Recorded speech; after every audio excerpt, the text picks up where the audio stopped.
Good afternoon, ladies and gentlemen. It is Thursday, May the 27th, 2021. It's another Technical Alpha podcast. We got a great show lined up for you for today. If this is your first time stopping in, hey, how are you? You're looking good today. We're going to talk about some video games. We're going to talk about movies and television-related stuff. We might even sneak in one, maybe even two penis-related analogies, if you're lucky. That's what we do here. Mostly the penis stuff, really. I mean, the other stuff is secondary. Everything else is just analogies about dick. But before we get started, I have to ask a very important question. It's the most important question of each and every week. Mr. Maximus Black, how was your week? It was another week, man. It was another week. Nothing out of the norm, nothing crazy. Just another grind. And that's pretty much it, man. Same old same. Sometimes you just need another week, which another week sounds a bit more appropriate, because otherwise you're just talking about living at that point. I always gotta show this. This is Vivek. I'm not wearing a Straight Outta Compton shirt. This is straight out of Vivek. I'm too white for the other one. This is a Morrowind specific t-shirt.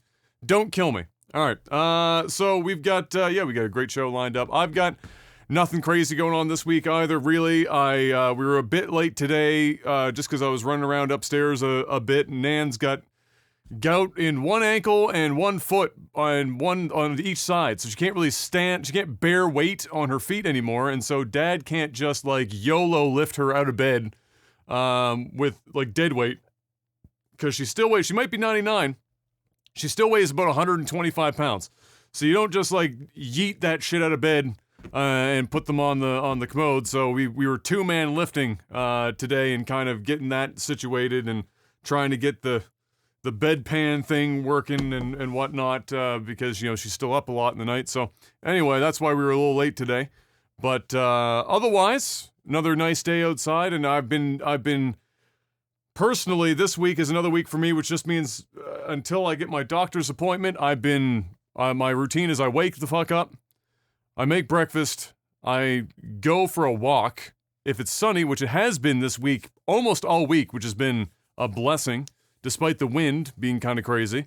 I go for a walk for like 30 minutes to an hour, and then I get back and stretch like crazy, and do some like physiotherapy movements for a while, and then I get my feet up, and then after all of that, that is all preparation just so that I can stand and or sit long enough to do a stream for like somewhere between 5 and 6 hours if I'm lucky. Seems to be about where I cap out until we get whatever is going on sorted out. So that's been my week. That's how I've been going.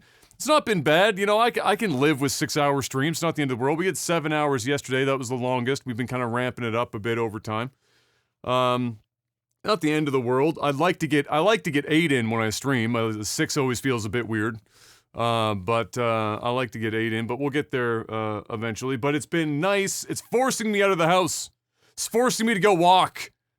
Because before this, where I didn't have to worry about all this shit, it's just, you know, you wake up, you sit in your chair, you do your job, you go to bed, you wake up, you sit in your chair, you do your job, you go to bed. I know, the struggle. And that's fine, but the problem is your body doesn't think that's fine forever. And so now it's forcing me to, you know, get up, go for a walk, do your job, go to bed, instead of just, you know, whatever. So, picking away at that. Otherwise, Subnautica below zero, I'm still in the midst of that because I had to take a couple of days off. And holy shit, that game drags. My God. The first game was good. This game, while technically good in that it's not like it's a buggy mess or anything necessarily, fucking drags. Imagine this, if you will, Mr. Black, because you didn't play Subnautica, did you? The original one? No. So imagine this, if you will. Subnautica. In order to beat Subnautica, you have to do a fair amount of, like any survival game, even though this is more story-driven. You have to do a fair amount of collecting and building and crafting things to get further and further into the game. In this instance, deeper and deeper into the water, of course. You go further and further down. So there's a fair amount of time doing that shit, okay? Now, the first time you do that, it's kind of exciting because just like when you play Minecraft for the first time on a new seeded world, you have no fucking idea what is out there. It's an adventure. You go out, everything is new and fresh and exciting, and so you don't mind the fact that you're going to have to build a dirt home for like the 15th time to survive the first night against the zombies. It's all new. It's the same in Subnautica. You play that first game, everything's new and exciting. The biomes are really beautiful. They all look like dramatically different, and so everything's fresh and new. And there's that like that kind of that sense of newness and excitement. So here's the problem: Subnautica Below Zero comes out. They call it an expansion. They charge the same amount of money as they do for the first game, but then when you hop in, a couple things become readily apparent. One, you have to do everything over from scratch again. So if you just, for example, you know this new one's coming up, and you didn't play the alpha, and you're like, man, I want to refresh because it's been a while since I played Subnautica. So you play Subnautica, and then you hop right into this one. You're basically going to be starting from scratch all over again. You got to craft a knife. You gotta craft the fucking, the builder tool. You gotta build a new base. You gotta build a new water purification system. You gotta build a new everything. From bottom up, to do the same thing, to go deeper and deeper and deeper all over again. But here's the other catch. It's the same materials, building the same things, with like 2 differences in terms of the vehicles you use, but the environments to where I'm at, which is about 16 hours in, still basically look the fucking same as the first game. So there's no new excitement or wonder of exploring and collecting these things to build these new, vehicles and shit. So it feels like you're doing another job, basically. It doesn't feel like you're enjoying it, and it's all for getting like this, like 2 hours of news story content.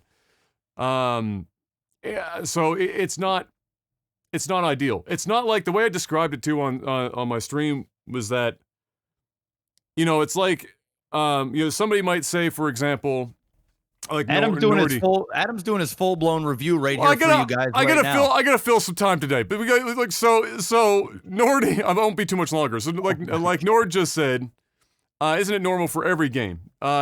Yes and no. So like if you play an Elder Scrolls game, for example, it's going to start the same way. You're going to be a prisoner that is released into the wild, and you get like a very set up in the beginning. You're given a sword, you're taught how to swing the sword, and then the game says, go fuck off somewhere, right? Go do some shit. The difference is there's shit to do everywhere you go when you're out there doing stuff and you're exploring, and it is a new world where everything looks different, right? In Subnautica Below Zero, if you go fuck off somewhere, it's not like there's things to do. You see water, you see more water, you search for materials, sometimes for like an hour at a time to find like the 3 things that you're looking for. And that's it. There's no side quests, there's no NPCs to chat up, you're not doing anything progressively, you're just wandering the fucking ocean floor for like 16 hours. So it's not quite the same thing necessarily. Either way, I'll of course have an actual full review that will go more into that in the future. But regardless, let's talk about other video game news, Mr. Black. Twitch introduced pools. Okay, I can't help it, but this sounds like a fucking... You know what this sounds like, Jen? This sounds like if you walk into a Home Depot and you look up at the aisles and they've got like...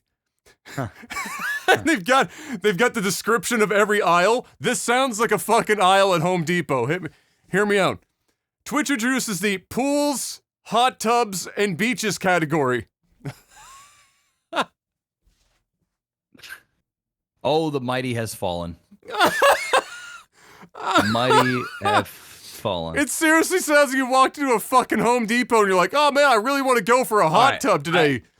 I want everybody right now on the stream, Adam, yourself too. Okay. All right? I want you to go on Twitch, right? And okay. I want you to just look at the section at any time. Doesn't really matter. And just look at these beautiful thumbnails. Look at the amount of class that is on this site right now. Hold on, I gotta go. Fucking absolute. It's an absolute fuck show. We'll get this up because on your screen. Hold it's on. An absolute. Categories. Is it under? No, it's not under just chatting anymore. It's under pools, hot tubs, and beaches. Hold on. Is it in like the top somewhere? I'm like scrambling to look where just it is. Search it. Just search pools, hot tub. Just search pools. You're gonna see. There it is. Okay, I got you. Oh God! Oh man, bruh. You know, that right there is where we're at. That's where we're at, man. Okay, that's where we're at, dude. That's where we're at. So this is okay.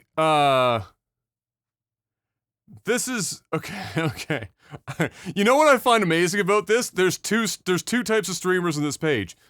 The girls doing the obvious shit that we all know, and then guys poking fun at the current girls doing obvious shit that we all know. Yeah.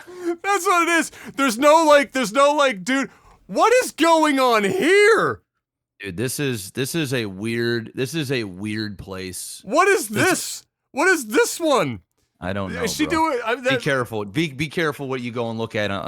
Just be careful where you venture here on this podcast. You know what? You just. Anyway, she's gonna find the remote. The remote's lost under the couch. She's gonna get the remote under the couch. All right, so keep all of this in mind. All right, keep all of this in mind while we discuss the blog post that Twitch put out, specifically discussing this. Oh my God! I mean, it's a fucking meme, bro. It's a fucking meme. But let's talk about that shit, shall we? Let's get you back up here on the screen. So, I gotta pull up the blog post here on the side. Where's my cursor? There we go. Oh, fuck me. Okay. This is the blog post Twitch put up where they said they wanted to talk candidly about the hot tub streams and similar. Okay.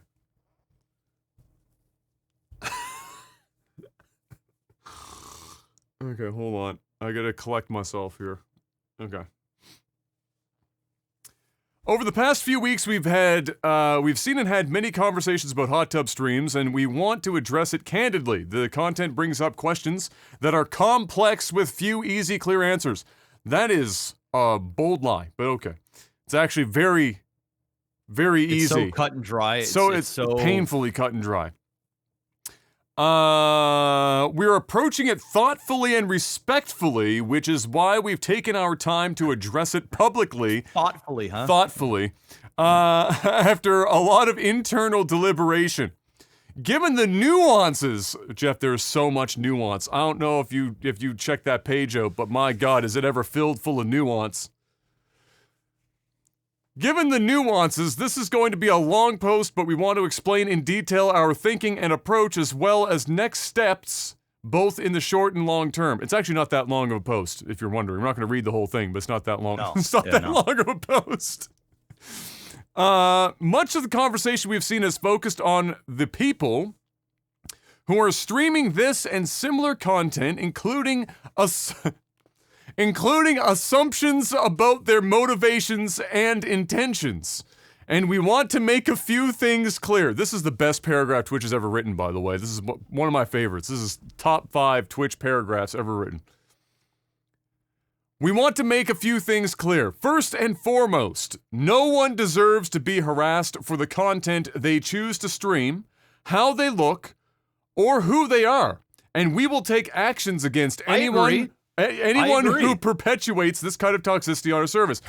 Nobody's going to disagree with that. And the reason why they're leading with this is because they want to attach that conversation to the hot tub streams. They need to, because if they don't have a leg to stand on with the obviousness of these streams and the streaming content that they are providing. So if they don't do this, if they don't act like they're coming to the rescue of or defending or upholding the rights of or any of those other things, then they're fucked. So they've got to preface it with this. Nobody is disagreeing with that, but thank you, Twitch, for prefacing this conversation. Second, And there's an upcoming part here that's bolded, by the way. They needed it to stand out enough that they bolded this bitch.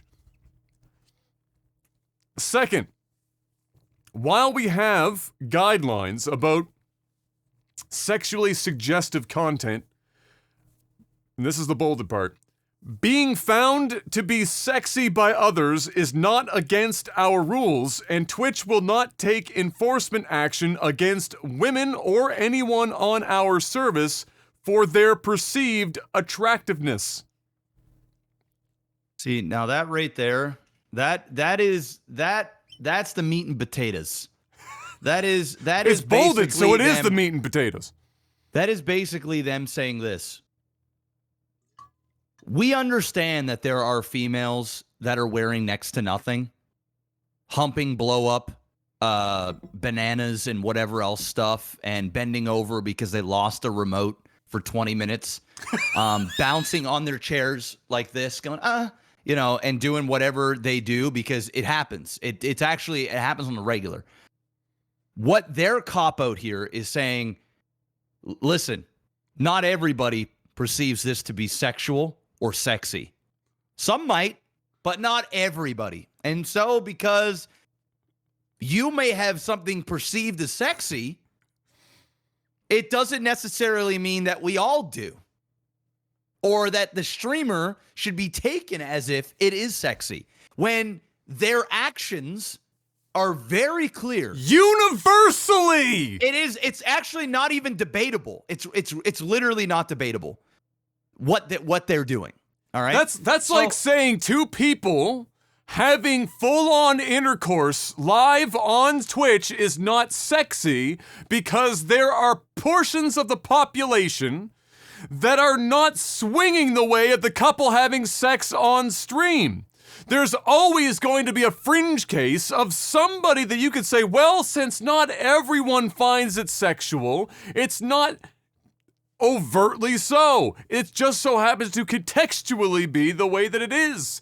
And they even go further than this later on, bringing in video games because they discuss the concept that if they were strict against these streams, they would have to take action against certain games on the platform because of their sexual content. Which, by the way, they already do for a number of games which are permanently banned. Grand Theft Auto, Vanilla Unicorn, the strip club where people got banned from Twitch because of perceived sexual content in an actual video game. I mean, sure. Listen, was there actual nudity in the strip club? No, or were they dancing in bikini? They're just dancing in like bikinis and whatnot. In the actual, like when you play the game, I do believe that they're nude. But in role play, you don't see them like nude. They're just in their whatever. But once again, I am not against these streamers doing them making their money. It's this verbiage that is just like come on, man. Like just say it for what it is. Just say you support this stuff. It's listen, at any point at any time anybody can go to this section of Twitch and look at the thumbnails, and if anybody out there can make a legit argument that this isn't sexually driven, become a lawyer. Yes. Because you'd be fucking really good. Yes. At being a lawyer. Yes. So anyway, it is what it is. So it is what it is. So there's a little bit more here. There has been confusion around whether streams from hot tubs are permissible under our current policies. And we understand why our rules as written have contributed to that confusion. Under our current nudity and attire and sexually suggestive content policies, streamers may appear in swimwear in contextually appropriate situations, at the beach, in a hot tub, for example. And we allow creative expression like body writing and body painting, provided the streamer has appropriate coverage as outlined by our attire policy. Nudity or sexually explicit content, which we define as pornography, sex acts, and sexual services, are not allowed on Twitch. Okay, so we've now gotten to the point where, apparently, according to Twitch, unless it's straight up fucking, That's where we're at. Where we got to make the comparison. And you know what I would argue? A lot of these hot tub streams are sexual services. I'm just gonna fucking be real. You Twitch, you're running a fucking chatterbait right now, for real. And you know you are, so fuck yourself. Some of you are probably jerking off to this shit if I'm gonna keep it 100. When let's be honest, it wouldn't be a big deal. We have already known this has been happening for years anyway. We've had leaks of fucking employees giving preferential treatment to some of the girls still in this category as it is. Just call it as it is.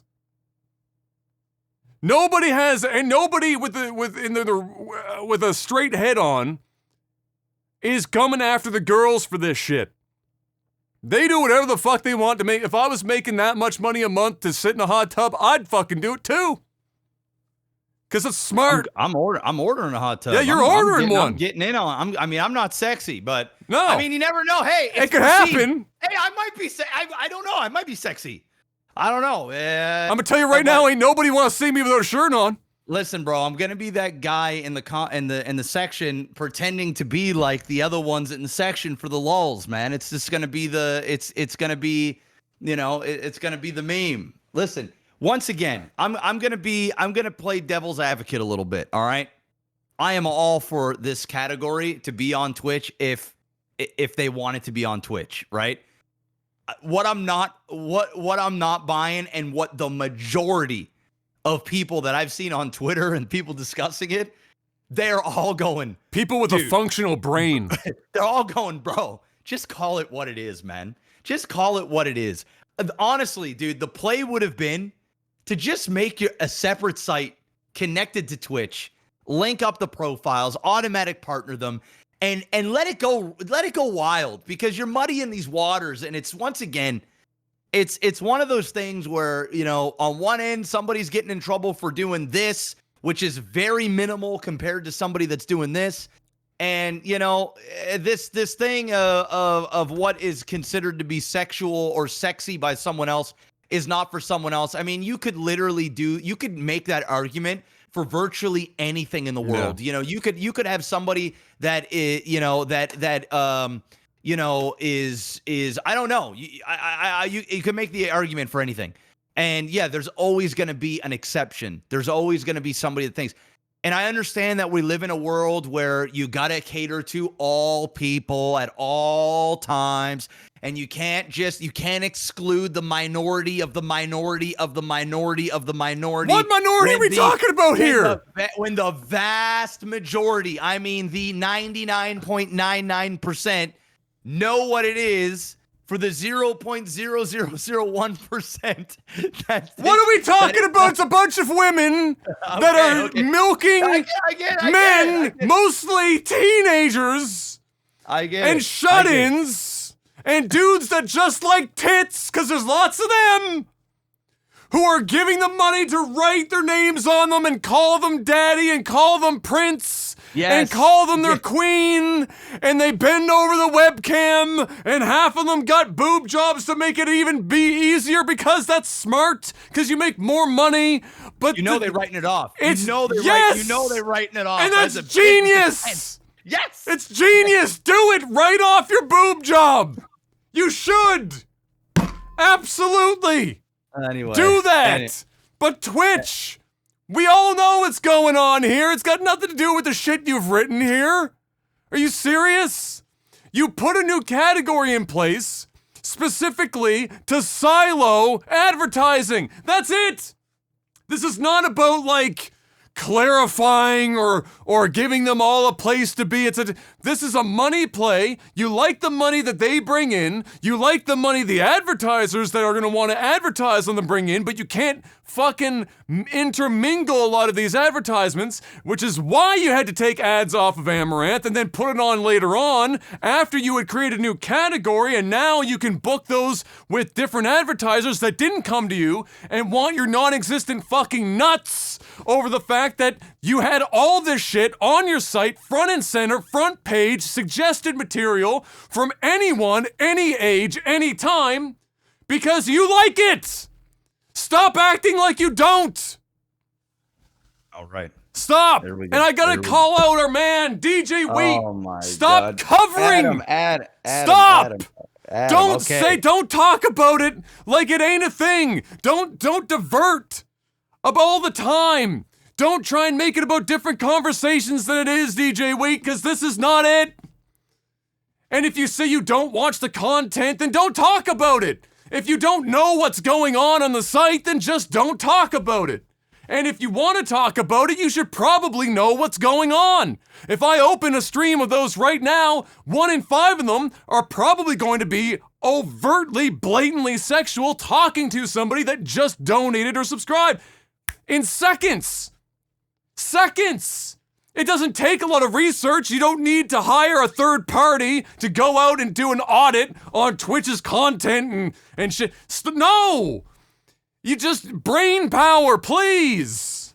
Please. Come on. It's just so it's ironically immature bullshit. Get over it, man. This is not complicated, but you're making it more complicated than it needs to be because you don't want to admit the shit.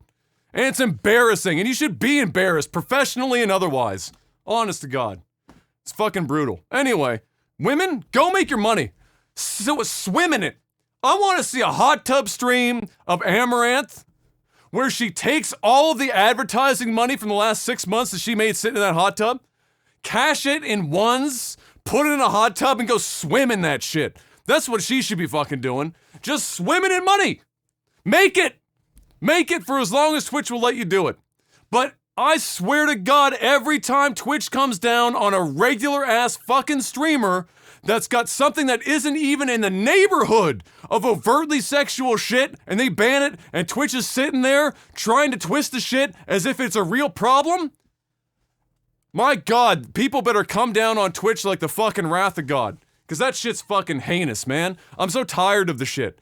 It's like how many people in the community that are just an average female streamer that aren't huge, that don't have huge clout, that have gotten fucking banned in the last like calendar year to two for stuff that is nowhere even fucking again, I'm just gonna pull this up one more time. I want to see that page one more time.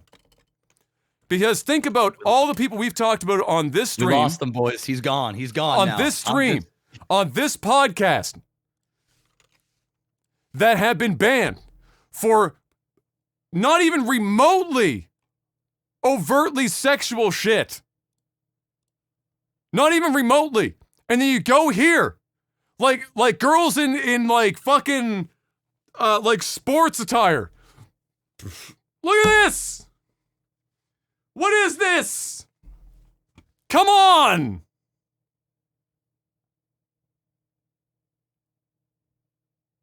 Stop! She's still on the floor! She's in the same... I've been ranting for 18 minutes! She's still there! Hate when you lose your keys, man. All right. What do we got next, Adam? What do we got Fuck next, man? You're gonna pop every Fuck vessel in your being. Fuck me senseless, bro. Video games. Let's talk about them. My fucking bro, God. You let this shit amp you up hard. Bro, I don't get heated about it until I talk about it. Because when I talk about it, the more I think about it, the more I'm just like, fuck. I know. Just don't let it bug you. Don't let it bug you so much, man. Don't let it bug you so much. It's out of your power, man. Embarrassing. It's out of your power, bro. Square Enix is set to bring a new Final Fantasy game to the table, Mr. Black, partnering with Team Ninja. Will be called Final Fantasy Origin and will have an alpha demo this summer.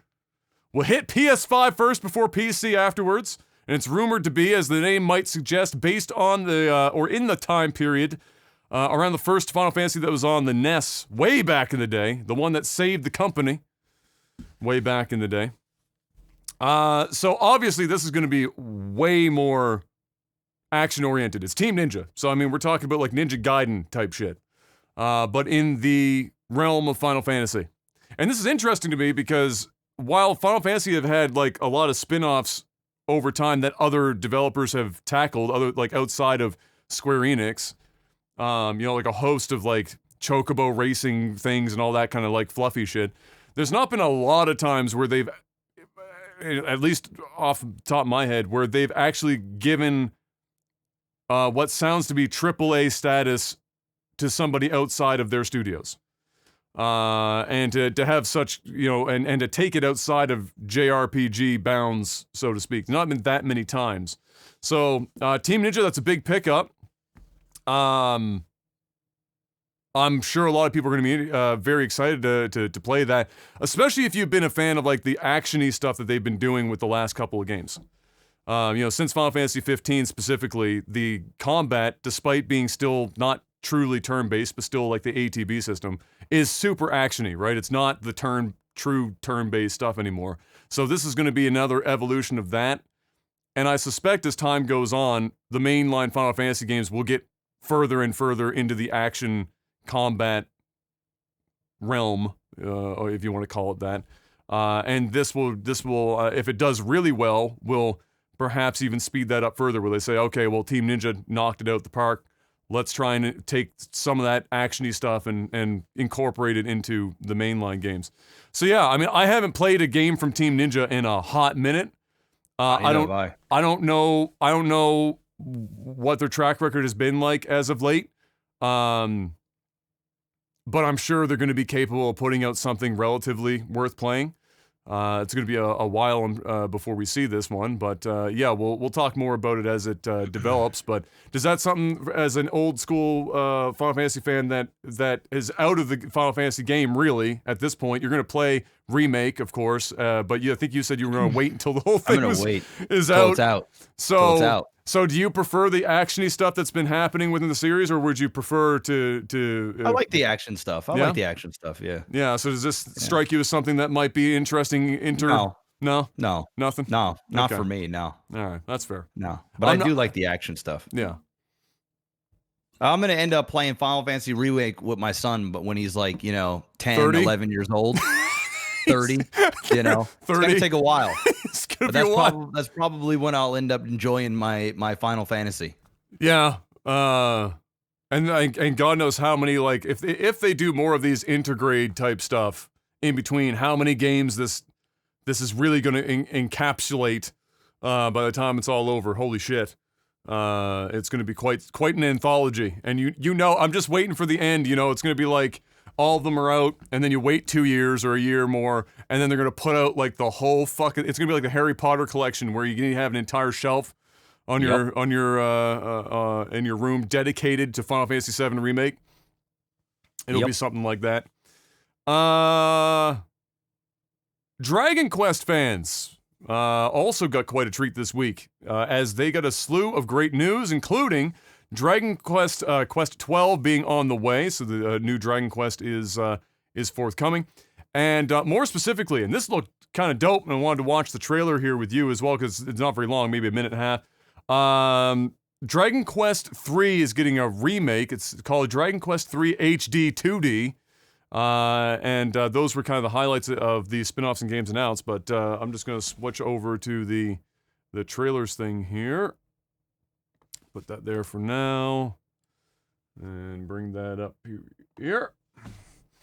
And yeah, and then we're gonna check this bad boy out. But I don't want to call it Octopath Traveler-esque, but it's in the same line. So let's check this out. You ready? I'm ready. All right, 3, 2, 1, go.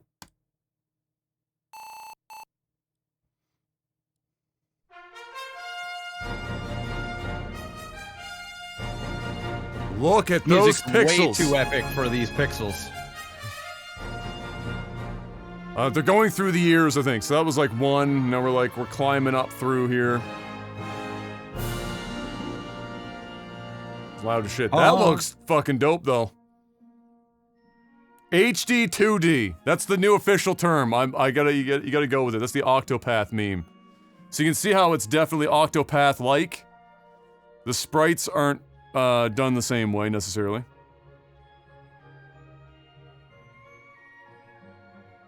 But it's very similar. The combat is what looked really dope. from the screenshots I saw. I don't know if there's combat in here. Oh yeah, here we go. Look at that.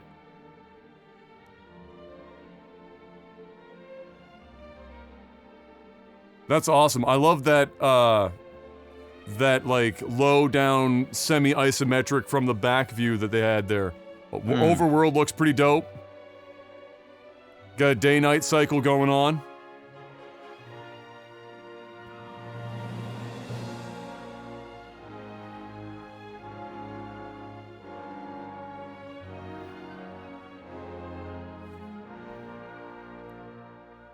And there you go. So that's coming up. So Dragon Quest fans, of which there are many, will have lots to look forward to there. Yeah, it looks solid. I was like, as soon as Octopath came out, I was, I mean, when I first saw Octopath, I was a fan of that art style. And now you're seeing, like, I mean, this has got to be the third or fourth game now that we've seen take on the Octopath style of the 2D, 3D mashup. And it just looks fucking dope because it tickles your nostalgia bone, but it gives you Not like a too new, much, yeah. it gives you like a new perspective on it or whatever. Yeah, I'm a big fan of that style. I've actually never played a single Dragon Quest game. Have you? No, I mean I've turned them on and stuff. I've had a bunch of them over the years, but I haven't played through a single one.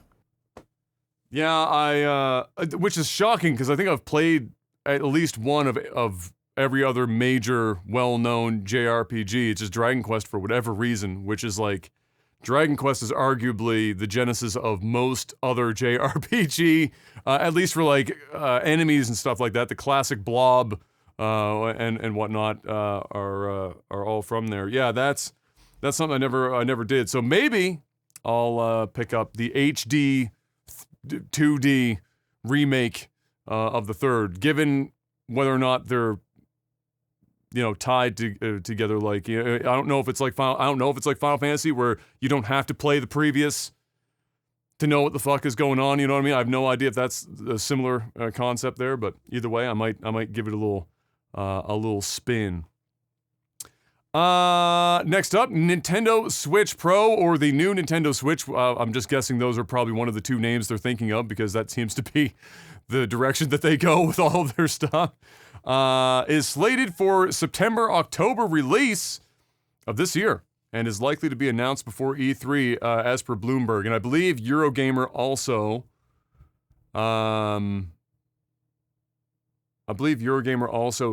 corroborated on that or confirmed that would be the case, that they would announce it before E3. And this makes sense, of course, because it would allow the devs to show off their games in the coming months, including E3, summer, Jeff Keighley's game show as well, and other events, especially if it was going to be specifically being made for this new Switch to take advantage of its hardware, although I'm sure anything made for that will work with the old Switch as well. But that would make sense. That would allow them to actually talk about their shit. Just how hard do you think it's going to be to find a new Nintendo Switch when it drops at the end of the year? Extremely hard. Impossible. What do you think? What do you think the eBay price? Let's lock in our eBay prices. It'll be 3 or 4 times more than what they go for. So not just 2 times, but we're 3Xing or 4Xing? Oh yeah, it'll be 3 or 4. Yeah. So we're talking like a $1,200 to $1,300 Switch. Yeah. I'm saying it's $1,200 on eBay. Yeah. Yeah. Fuck. And people are gonna pay it. Oh yeah, they'll pay it. They're gonna fucking pay it. I'm very intrigued with the power of this new Switch to see what it really ends up like resulting in. Because I mean, man, we saw how much of a power jump it was to go from, like, let's say the Xbox One to the Series X, or not the Series X, sorry, the Xbox One X, which was like the half-step generational leap. And even that was a substantial step up to the point where some newer games, it was like, could you even bother playing it on the original Xbox? And the Switch install base is so huge now that I'm interested to see just how far ahead Nintendo was willing to place this new one in terms of like hardware capabilities over the current Switch to try to avoid that, because if there's one thing we know about Nintendo is they don't want the experience to be different if they can avoid it. So, Yep. So yeah, we'll see how that goes, because we're gonna apparently hear about it before E3, which, by the way, if you need a reminder, coming up real soon, like Very quick. 2 weeks basically and change. Actually about 2 weeks from today. Now that I think about it, is when we're gonna start to see stuff pop up for that. More Pokemon news dropped this week, bringing with it a release date for Pokemon Legends, which is going to be January 28th of 2022, as well as the remasters Brilliant Diamond and Shining Pearl are set to launch November 19th of this year, so people can get hype for their Pokemans and hop in on the remakes before the release of the new game in early 2022. Two things got merged here. Steam is making this was supposed to be underneath the Switch one. Steam is making a Switch-like portable gaming PC, apparently. So a handheld PC that would look a lot like a Switch. I assume, I don't know this, but I assume that it would be a Steam-only device. Use Steam Big Picture mode or whatever else that they'd have, that they're currently using for like TV-specific stuff, I suspect. Or if you were using Steam boxes and whatnot as well, you'd have that Steam OS that they run. I suspect it's probably going to use something like that. And there are actually, if you don't know this already, a few other ones similar to this on the market already. There are handheld, Linus Tech Tips, for example, has done a few, or at least one video on one that I know of, that was basically what this sounds like. You know, it's controllers to either side, screen in the middle, looks like a Switch, but has PC hardware running inside. And pretty impressive little thing, of course. You know, you can't expect it to be fucking just crushing shit, but you can expect it to probably be stronger than a Switch, but also cost several orders of magnitude more, unless you're buying the Switch off eBay this fall. That's probably going to be the same cost. $1,200 either way. I have a question for you, though, Mr. Black, I want you to answer, is that, do you think there's a spot for this when game streaming, like xCloud with Microsoft and PS Now or whatever they call it on PlayStation, and eventually services like Stadia that they got a little bit ahead of the game, but we know it's coming, probably within 5 years. Do you think that there's a market for like $1,100, $1,200, $1,300 handheld PC devices? Or do you think that that's kind of too small of a market to be spending the time and resources on? Tough. It's tough. I'm gonna probably say no. You know, handheld, you're also gonna want to use keyboard and mouse for your PC games. So, you know, it'd be like a glorified Switch, different titles. Yeah, I just don't. I unless it's very cheap and like you can log into your Steam and just play your games right there on the fly. I don't see a lot of people buying it. Yeah, because game streaming, like as Inspector Gadget saying here in chat, not wrong, is game streaming is still not great as it stands. xCloud, according to anything I've read so far, is the closest to functional that people would be comfortable with thus far. But, you know, keeping in mind that this is in a handheld environment, right? You know, we're not talking about replacing sitting at your desk and still streaming. So, like, you know, or on your TV and streaming games. I don't want to necessarily compare it to that. We're talking about like streaming games to your cell phone for xCloud, for example, where the resolution doesn't have to be fucking incredible when the screen is only, you know, 5 to 7 inches in size. You know, it can be 720p and still look pretty good, right? And run well for most games. And you're not going to play competitive fucking Call of Duty. No. Streaming, but you could play the hell out of something like Tomb Raider, and it's not really going to be a big deal if you've got like some, you know, 1 or 2 frames extra of input latency, for example. So yeah, I don't know. I agree. I don't know if there's really a market for it. At least not one that would be beyond like the boutique level, I could see Yeah. a boutique doing it, right? And selling it because you can do one-offs. But if somebody like Steam gets into the picture, they're going to want to ramp up and sell and know that they're going to be able to sell quite a number of these things, right? It's going to be a production line type deal more than likely if it's being supported by Steam. So I don't know if there's a market of that side of size. And if there was, I feel like it needed to happen either before the Switch or long before game streaming was even remotely useful, because I think a lot of people are going to look at it at lens. Like, I know, at least personally, I'm going to try not to project too much, but at least personally, like Jeff was saying, if I'm playing games handheld, PC games, there's not a lot of PC games I desperately need to have a dedicated device to play in my hand. A Switch does a great job of that for a lot of games if I really desperately needed it. And that costs a shitload less than a handheld fucking PC.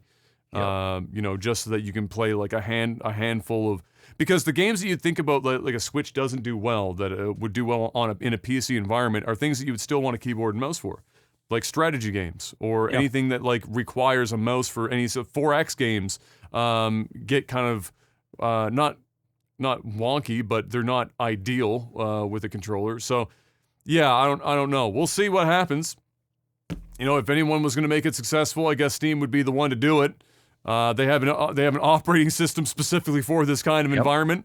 So we'll wait and see what old Gaby can put together. Mr. Gabe Newell can make happen. BlizzCon 2021 officially canceled, Mr. Black. Not a big surprise here. COVID still running a little too wild to be running an in-person event.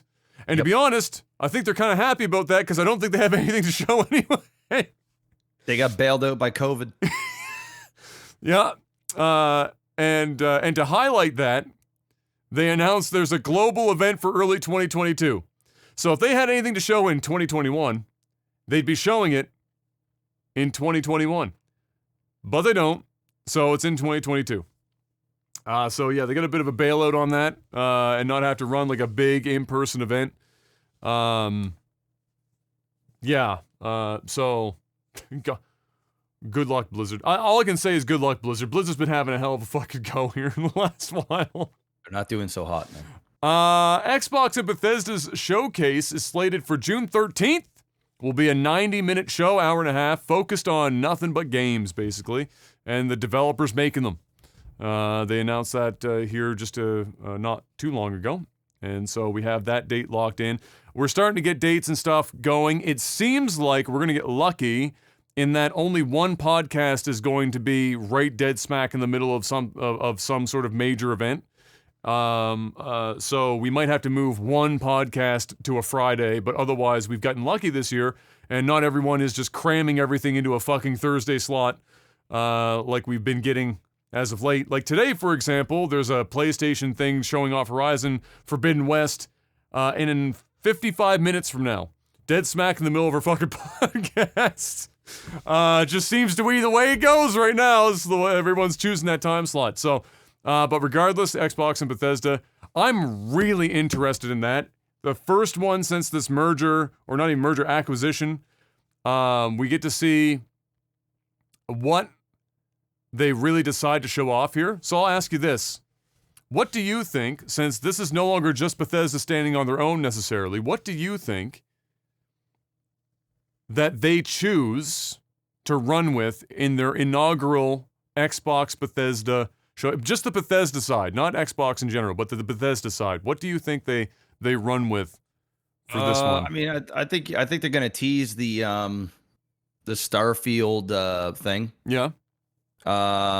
I don't think we're going to get much from it. We might get like some. I think we're going to get like a trailer of some kind. Exactly, like a very generic, almost Skyrim type trailer where it's showing like the you know what I feel it's going to look like? And the trailer for Gravity. Yeah, could be very much. I think it's going to look like the stoic out in space. There's like the sun shining off the side of a space station, slow pan, names of organizations plastered on something. I think we're gonna get something like that. I think that's where we're getting some environmental shit that they don't have to like show too much gameplay of. Yeah, so I think you'll get that. I think you'll get, something to do with Fallout. They'll say, I it's just I think it's just going to be a lot of the same. Do you think they'll show Fallout 76 content in this first one? Of course they're going to, man. They're running that shit into the ground, dude. Of course they're going to show Fallout 76 garbage. If I was Microsoft, I'd tell them to keep that shit at home. Nah, bro, they're gonna milk that, dude. They're trying to get their money back, man. They're gonna talk about anything and everything. Like what? It doesn't hurt them to talk about that. I guess. I would want to pretend that Fallout 76 no longer fucking existed personally, from like because it made Bethesda look. I mean, that whole saga is. Every once in a while, I go back and I watch the Internet Historian's video on Fallout 76's release, and oh my, every time I go back, there's so much, I always forget some part of it, because there's so much that happened, and it all was bad. There was no good. It was all bad. So, yeah, I would just tell them to keep that at home, and with Bethesda, I'd be saying, all right, Starfield, show a PNG of Elder Scrolls 6. You did it once, might as well show a PNG. And then if you've got anything else, we can just briefly fucking talk about it. You got another game in development for Wolfenstein? Sure, let's talk about Wolfenstein. And then they say you got a new Fallout title, thinking about maybe another Fallout mobile game? Let's talk about that. What about Fallout 70? No. But it's making it no. But we put a lot of no. No. Fallout 76 officially doesn't exist. That could be for the 15 people still playing it and still crazy enough to spend $300 a month on fucking random shit in the store, and that's it. We don't talk about that anymore. We put Fallout 76 in the basement and we feed it once a week. That's what we do. We don't do anything else with that game. But you're right. They're gonna show Fallout 76 stuff almost certainly, and I'm gonna cry internally when it happens. Other than that, what do you think? I mean, Halo is going to be there in some capacity. Do you think we get a new gameplay trailer that they specifically try and blow the old one out of the water? That even if you pause framed it, you won't find anything wrong with it? I would hope so. It's redemption. We're putting a 4K 60 HDR feed up on Digital Foundry. You can download the video and watch it in frame by frame pixel peep, you bunch of assholes. That's pretty much what they have to do at this point. Yeah. I feel like. We'll see, man. We'll see. I mean, I still do not expect much. They got an hour and a half to fill. They got to have something. I think it's going to be a lot. I think it's going to be like an hour of old stuff, regurgitated stuff, and then a half hour of new stuff and hyping it up, and that'll be that. And I don't think we're getting much until 2022, like at all. Oh, I think that's yeah. I mean, and that's just COVID in general kind of fucked that all up. Everything got pushed a minimum of 6 months. Most of them got pushed out almost an entire year. So yeah, 2022 for sure is going to be the majority of it. Yeah. If I see Skyrim make a fucking appearance at this freaking conference, I don't even know what I'd do with myself. On one hand, I wouldn't be shocked. On the other hand, I'd be so sad. I'd almost be sad for whoever's doing the presentation that I actually have to utter the word Skyrim in public after all of this shit. But you never know. They might be like, hey, it's on Game Pass. Skyrim. Just to make Todd happy. Uncharted 4 is planned for a PC release as per a Sony investment or investor relations document. This is not entirely shocking. I think we talked about this a couple weeks ago where there was a rumor where they were going to start to put more on PC. That makes sense. Uncharted's an easy one to put on the PC in terms of making your money. And a lot of people are going to be interested in playing Uncharted that maybe not have done that before. Yeah. They're beautiful looking games. PC should be able to, if the I still haven't good, played the Uncharted's. Yeah, neither have I. So, that might get me on board. So there you go. That's apparently forthcoming. And as well, in a similar document, we now know that PlayStation's division of Sony is the most profitable it's ever been in current year. So they're crushing it right now. So their plan has been certainly working in the last 2 years. This is not in the document, but I have it here in my notes, and I don't know, because Sony's TV division isn't exactly crushing it. And they have like some other divisions, but I'm pretty sure that the PlayStation division right now is their most profitable division. And if not, it's damn close, I feel like. So, and that's kind of a 180 from where it was before, where PlayStation was kind of hurting for a while, especially during PlayStation 3 era, where they were really struggling because the console was so expensive, and they weren't pushing it out. So, well done, all involved, to flip that around and be making all the big bucks. A slew of new Sonic news, Mr. Black. Everyone's always excited for Sonic, even though we're just, disappointed basically every single time it ever drops. A new Sonic news dropping. They had a Sonic-specific event earlier today, outlining crossovers and promos and games like the Tokyo Olympics. And I gotta be honest, just search Sonic in Tokyo Olympics if you want to be unable to sleep for the next week. Because they made Sonic like a grown-ass man that looks like he does shot put professionally for his entire life. It's terrifying. So maybe don't actually do that, but if you're really curious, go ahead. It's 100% nightmare fuel. It's fucking terrifying. Also, he's appearing in 2 Point Hospital, I believe I saw. So there's a couple of crossovers there. Also announced was Sonic Origins, where they're combining Sonic 1, 2, 3, and Sonic CD in a single package to be released on what they call the latest platforms, whatever that means. I'm going to say that still means Xbox and PS4, as well as the new Xbox and new, the PS5, and whatever else, Switch, whatever else can cram it on, because really none of those games are going to be hard to run on any of those platforms. So just put them everywhere. PC, the whole works. So you're going to get a one-stop shop for all of the classic Sonic games before everything went tits up. And then, if you want to get reminded about how Sonic went tits up, great news! A new mainline Sonic game is on the way. They announced that as well. And so, you can look forward to seeing whether or not they learned anything from the recent Sonic releases, or if they're going to continue to double and triple down on many of the terrible game design decisions that they've made in previous games, no matter how many times people tell them they're terrible or they get reviewed poorly. And that was it for Sonic news, I think. Yeah, that was it. Oh, no, it wasn't. Sonic Colors is getting a remastered and called Sonic Colors Ultimate. That's coming to PS4, Xbox One, and Switch, which is also why I think the Sonic Collection is coming to the same platforms. And will be accompanied by a 2-part animated series called Rise of Wisps. The first part of which is hitting sometime in the summer. I gotta say, I feel like sometimes, and by sometimes I mean a lot of the time, the Sonic team puts a lot of effort into very weird places. Like Sonic in the Olympic Games game or in 2 Point Hospital. What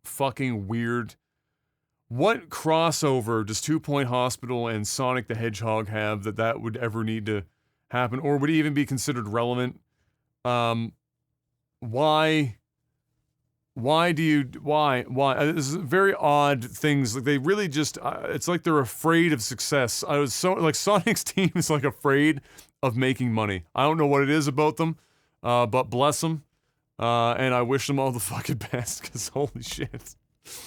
Unreal Engine 5 gets an early access build on Epic Games Launcher, and I believe a couple of studios have already announced that they're moving some of their upcoming projects to Unreal Engine 5. I thought Frost Giant, I can't remember if Frost Giant was Unreal Engine that they announced this week or a different engine. But Frost Giant did announce that they selected an engine for their upcoming game. Regardless, Unreal Engine 5 will be available and people can check that out. There's also a trailer showing off the engine, as there always is when a new one gets released. And guess what? Looks great! As it turns out, new graphics engines make things look really pretty. So you can look forward to more and more pretty games in the future. And that's all I've got for game news, Mr. Black. That's it? Which means it's your time to shine. I've done motor mouthing. I've done yelling and screaming. Yeah. I might not be 100% done because we got Star Wars to talk about later, but for now, it's time to sell out. Patreon.com/legtv. If you guys want to support the podcast, y'all know what to do. Head on over there, throw some money at the screen. If you don't have money to throw, it's okay. Just keep showing up every week. Hit the like button on YouTube. Go do a review on Spotify, iTunes, all those places. Share the podcast with a friend. Let somebody know about it. And leave a comment in the comment section for the algorithm. Also, we've got NordVPN. If you guys don't already have a VPN service, type in www.nordvpn.com/OTT and get 70% off when you use the promo code OTT. It's that simple. Stay safe, stay anonymous, watch different regions of Netflix, stream on the servers, game and stream on the servers. Use up to 6 simultaneous devices, so you only need 1 account per household. Yeah, go and pick them up. You know, if you're ever in the market for a VPN, think NordVPN and use that promo code OTT. They big supporters of the podcast, which means you should head on over there and support them. I mean, they're going to be sponsoring us for damn near 2 years here pretty soon, which means it's almost time for a re-up, guys. So if you're getting close to the point where you got to resubscribe after your couple years, you know, you reuse that promo code OTT and make it happen. We also got Elgato. If you don't already got a Stream Deck, well, you gotta get one. They are massive hotkey hubs, which means you can click a button, start up, shut down your computer, watch your CPU usage. Adam's got one right there. You can click it so it opens the podcast. Click it so it opens up Spotify. Click it so it opens up your favorite game, Steam. Got a hot tub really streamer anything. you frequent? There you go. You can do that. You can open up, you can have as many hot tub streams you want linked up to that. Whatever tickles your fancy. So make sure you head on over to Elgato's website. Link is in the description below and go and check out their products. It's that simple. It's that easy, guys. That's it. Now it's time for movies and the TV. That was more effort than you've given in months. I'm impressed. Thank you. Well done. Henry Cavill is the top pick to star in Lionsgate's Highlander reboot, Mr. Black. I mean, he looks the part. Yeah, I'm pretty sure he's already... Is he selected? He's already locked in. I'm pretty sure he's already locked in. Well, there you go. Henry Cavill is not only top pick, he is in. Yes, he is He is the Highlander. Makes sense. There you go. He looks the part. Why not? He's hot right now. Make it, get him in there. Yeah, he is. Yeah, always hot. Oh, he's hot. Give me Henry Cavill in a hot tub on Twitch. That will break the internet. Can you imagine him dressed up in his full-blown Witcher get in the tub, just like in the game? A fucking barrel of just fucking bathing. There you go. Money. Listen, I mean, that's a charity stream right there that's going to make all the monies. That's right. Shady's eyeing the vegetables in the fucking fridge right now, looking real crazy. And good news, Henry Cavill, it won't even be considered sexual. It's not sexual because somebody doesn't find it sexual. I find it sexual, but I'll still, I'll watch it. I'm there for it. I'm in. But what do you feel about Highlander? I don't even think I've seen the original Highlander, to be honest. I have, like, fucking forever ago. I think my dad made me watch it, like, fucking... when I was like 11 or 12 years old. I don't even. It's been so long ago now. I really, if I watched it today, I wouldn't even. Brand new. It'd be like watching a new movie. There you go. Yeah. Remember CW's Powerpuff Girls live action show, Mr. Black? Yes. Well, the pilot script was partially leaked, and it was horrible, which is, I'm sure, a shock to many, many people. Not long after, and by the way, that post was taken down on Twitter for obviously copyright reasons. It was taken down. Not long after, it was announced that the pilot episode was being reshot in its entirety. Imagine. So there you go. Round 2, Powerpuff Girls, the live action show. It shouldn't exist, but they're putting the effort in. So we'll see what comes out of round 2, I guess. Good luck over there at the CW, and good luck to everyone about to ruin their film career playing in the Powerpuff Girls live action show. Speaking of almost ruining your career, Mr. Black, John Cena apologized profusely. Not only that, but impressively enough, in Mandarin on Weibo after calling I think that's how you pronounce it. It's basically like their biggest social media platform over there. After calling Taiwan a country during an interview, the nerve for calling a country after during an interview promoting Fast and the Furious 9. What exactly was the problem anyway? Well, the problem is that technically speaking, China does not recognize Taiwan as a country, but part of China. And there's an entire geopolitical shitstorm that's been going on there for ages surrounding that, where China gets really upset anytime somebody mentions that Taiwan is not part of China.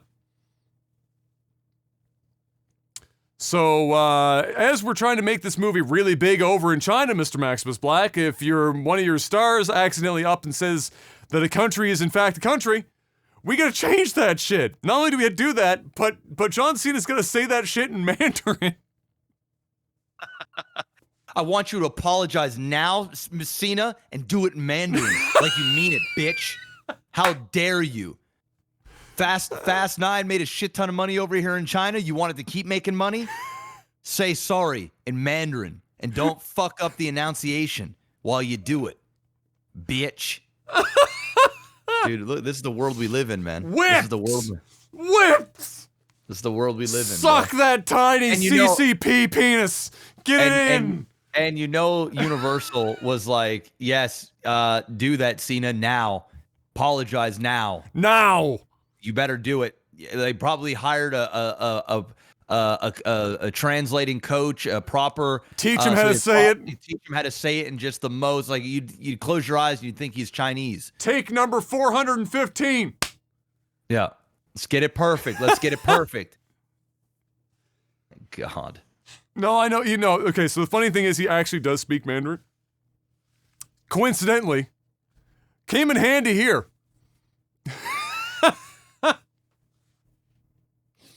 So there you go. Oh, fucking hell. Anyway. Billionaire John Malone, the largest landowner in the U.S., gave up his voting shares to push the merger, as we talked about last week, the Warner Discovery merger, to push it through so that they had the flexibility to sell it off in the future, as AT&T apparently wants to be out of the entertainment industry altogether. So there was rumors that they weren't sure if AT&T would keep a lot of this shit because they've been trying to separate themselves from entertainment in general. Now they fucking it up, bro. They bought all this shit a while ago and fucked it up bad. So now they're trying to get rid of it. Taking a big ass loss and getting the fuck out of Dodge. Now, in order to do that, of course, there's going to have to be suitors, and some of them that have been named include Disney, Apple, Amazon, and Netflix, which you could have done blindfolded without even being told, because really, who else is going to fucking buy them?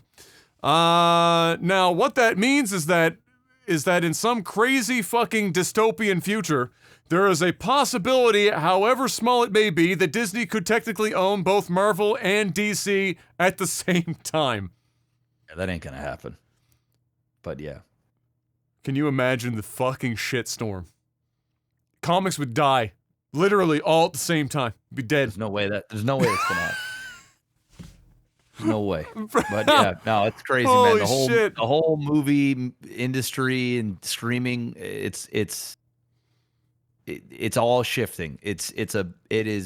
We are seeing the beginning of like the next 100 years. Like the world is owned right now in entertainment by about, let's say, 10 companies, and the rest of like consumer products from about every category coincidentally also owned by and run by about 10 companies. So like this planet is run by less than like, let's say 30 fucking major companies in the majority. And that's not good.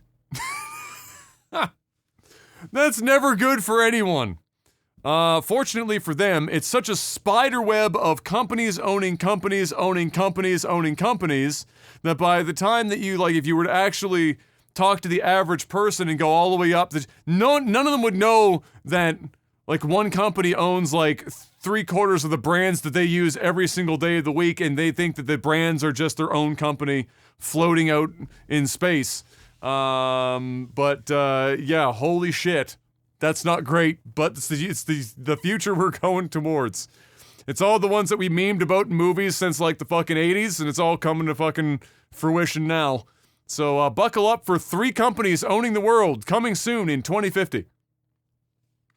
Amazon has purchased, speaking of, Amazon has purchased MGM for $8.45 billion, Mr. Black, bringing on James Bond, of course, and more. Big buy. And they got it at a pretty good deal, too. They're getting like 17,000 shows and over 4,000 movies. I mean, Amazon's catalog for their Prime and their streaming service is going to get so big that what they need now is the app to not suck balls, because it's the worst streaming app by miles to navigate and use. I don't mind it because I just don't use it that much. Like it's easy not to mind it if you don't use it that much. Well, I mean, there's really not much on there to use, to be honest. Like I feel like Amazon right now, they've got good content on there, but it's just not a lot of good content. Yeah. And I kind of like that, to be honest, because Netflix, they have so much shit and it's so frequent that it's being buried. Like the good stuff is getting buried by a bunch of shit that kind of looks like the good stuff, but it really isn't the good stuff. And I think this is good. I think this is a good move for Amazon. This is, you're going to have James Bond. So you're going to have all the Bonds. I mean, Bond by itself is worth about 50% of that fucking deal. You're gonna have, I think, like they're gonna own the rights to, like, Pink Panther, and I think they said that they're gonna potentially be doing a Bond series, as well, and they still want to go theatrical for the movies. So I mean, there's a lot, there's a lot in HBO, or sorry, not HBO, on it's tons. Prime, MGM. MGM. Yeah, which will go on Prime. Yeah. So it's a good pickup. I actually like that pickup. Oh, it's I'm a happy great pickup. they got it and not Netflix. And I still think Amazon's going to be a massive player. I think Amazon is going to, in the next 5 years. Yeah, in the next 5 years, they're going to be. I mean, they're already a massive player, but like they're going to be huge. In the entertainment space, you mean? More specifically. Oh, yeah. Yes. Yeah. Like the streaming services and stuff, yeah. In an interview, J.J. Abrams acknowledged that it would have been a better idea if they had approached the Star Wars sequel trilogy with a plan. You don't say. What a shocking revelation. I'm sad that he didn't come to that revelation sooner. The quote from one of the several quotes from the interview that highlights this is a quote here. You just never really know, but having a plan, I have learned, in some cases, the hard way, is the most critical thing, because otherwise you don't know what you're setting up. This is like the most obvious fucking sentence. You don't know what to emphasize, because if you don't know the inevitable of the story, you're just as good as your last sequence or effect or joke or whatever, but you want to be leading to something inevitable. Who knew that having a plan would lead it so that you would know what you're setting up? Who knew? I don't even know how to talk about that because it's so obvious. So I'll just say this. Coincidentally, last night, Em and I watched episode 7 because she hadn't seen 7 and 8. We went to 9 together in theaters. But she hadn't seen 7 and 8. So we watched 7 last night. And I was just reminded about just the shit show from beginning to end. And how frustrating it was. 7 was my favorite out of the 3. Well, 7 was 7 well, yeah, 7 was the closest to my favorite of the 3. Especially when I first watched it. I like 7 less knowing what comes in 8 and 9. But at the time when we went to see it in theaters, you and I went together to see that in theaters. At the time when you don't know what's coming up, the biggest complaint about 7, there's a couple maybe, but the biggest complaint is it's basically a rehash of like the first. They even openly make fun of it by saying, like Han Solo standing in the war room going, it's another Death Star. But that's what JJ wanted. I mean, he even said that like he wanted he wanted to make a new Star Wars for the next generation of viewers, right? So he wanted to give those sort of same tropes, opening up to hook people in, to give that nostalgia to the ones that, to all the fans that have been watching for decades. And I think he succeeded in that. Yeah, it was a little bit too. That was on about the nose, my only gripe was that, and then of course. What bothered me, and again, it bothered me more seeing it, knowing what comes in 8 and 9, how Rey just magically fucking becomes a Jedi Master of certain skills that other Jedi take ages to fucking train and learn on the fly in the most intense moments, like when she suddenly learns the power of like force persuasion. And gets the guy to take her out of her shackles and leave the room, drop the fucking weapon, the whole 9 yards there. Or even before that, more impressively, was to keep Kylo out of her head after he had just been freely in her head moments before. And not only blocked him out, which was impressive, but then probed his mind in reverse and started telling him what was on his mind in reverse. Like, that was like at the time when you're watching at the theater without knowledge of 8 and 9, you were like, okay, that's kind of crazy, but all right, I'll follow along. We're with where this is going. But then you discover that in 8 and 9, all it really meant was that she was just supposed to be able to do everything with no training, basically, at all. And the training almost arguably made her worse at times. And then it turns out at the end that it was all for nothing because she was a nobody anyway. Very confusing. They didn't have a plan. They didn't have a plan. Well, as you said, there was no plan. Yeah, I mean, it was bad. It was a bad trilogy. And then they swapped fucking directors, which is even worse than not only not having a plan, but then having two different visions. And then not only that, but it almost would have been okay if it was like, let's say JJ Ryan, or Ryan JJ, but to go back, not only did they have two directors, but they went back and forth in a trilogy. So it was like they switched in the middle, which meant that like any questions set up in the first were then partially... JJ wasn't supposed to do 2 and 3. He was supposed to do 1. Ryan Johnson was supposed to do 2. Then they had a third director, didn't they? And Trevorrow was supposed to do 3. Yeah. So it was like bing bang boom. So 3 different directors. 3 different directors. I don't know if that would have been any better. I'm pretty sure that's the way it was supposed to be. Somebody can correct me if I'm wrong, but I'm pretty sure that those were the 3. And then Ryan Johnson does his. It's a complete fuck show. And JJ ends up, they ask JJ to like come back for the 3rd and do the 3rd because Trevorrow was going to do Mandalorian. He's like, I'm doing the Mandalorian. This is I'm out. Can you please come here because 8 is just too people, got some people that hate it, some people that love it. It made a fuck ton of money, but and then JJ said, okay, fine, I'll come back and do the 3rd. When he came back for the 3rd, he had to go off of what Ryan Johnson was doing. And JJ apparently in the second one, number 8, JJ was trying to tell Ryan, these were the things I was setting up, and they were supposed to kind of work together, but Ryan wanted to do his own fucking shit and give his own flair and didn't really care about what the shit JJ was setting up. And then when JJ got back to it, he had to tie it all together. He had to go from his first vision, then he had to go with what Ryan decided ultimately, and then boom, because Mark Hamill, all those guys, it was supposed to be different. Like it was not supposed to. You weren't supposed to start episode 8 with fucking Luke Skywalker throwing the shit over his shoulder and fucking being done and all. It was not supposed to go like that. This is what Ryan Johnson wanted. I think that's what kind of did it for me was when, obviously Mark has been the most outspoken because I mean, Carrie Fisher passed away and Harrison Ford just doesn't fucking care.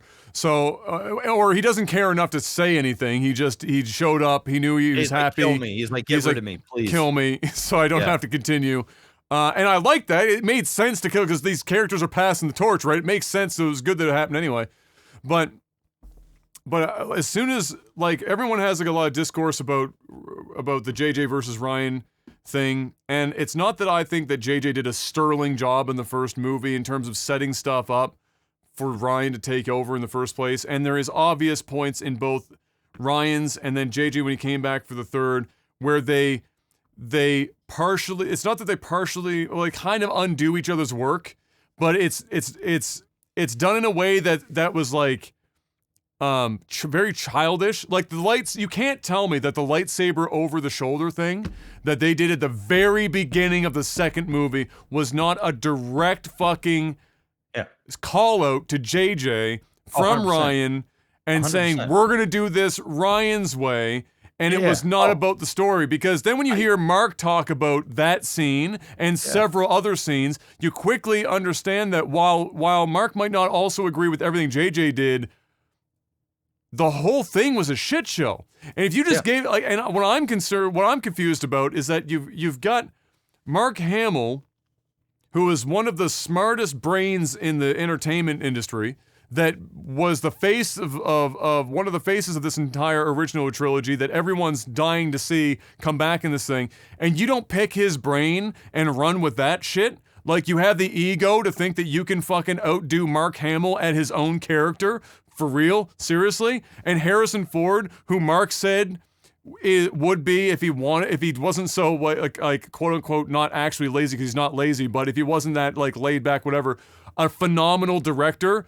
That if you look at old footage of Harrison talking with Mark and Carrie, like literally directing scenes like between the three of them, and that was back then, and now they've got all this experience and it's their characters, and you just fucking throw all that out the window and be like, fuck it, he's gonna yeet this lightsaber over his shoulder. Yeah, he was edgy, bro. What? It was like, yeah, it was just, it is what it is. And man. then blue titty milk.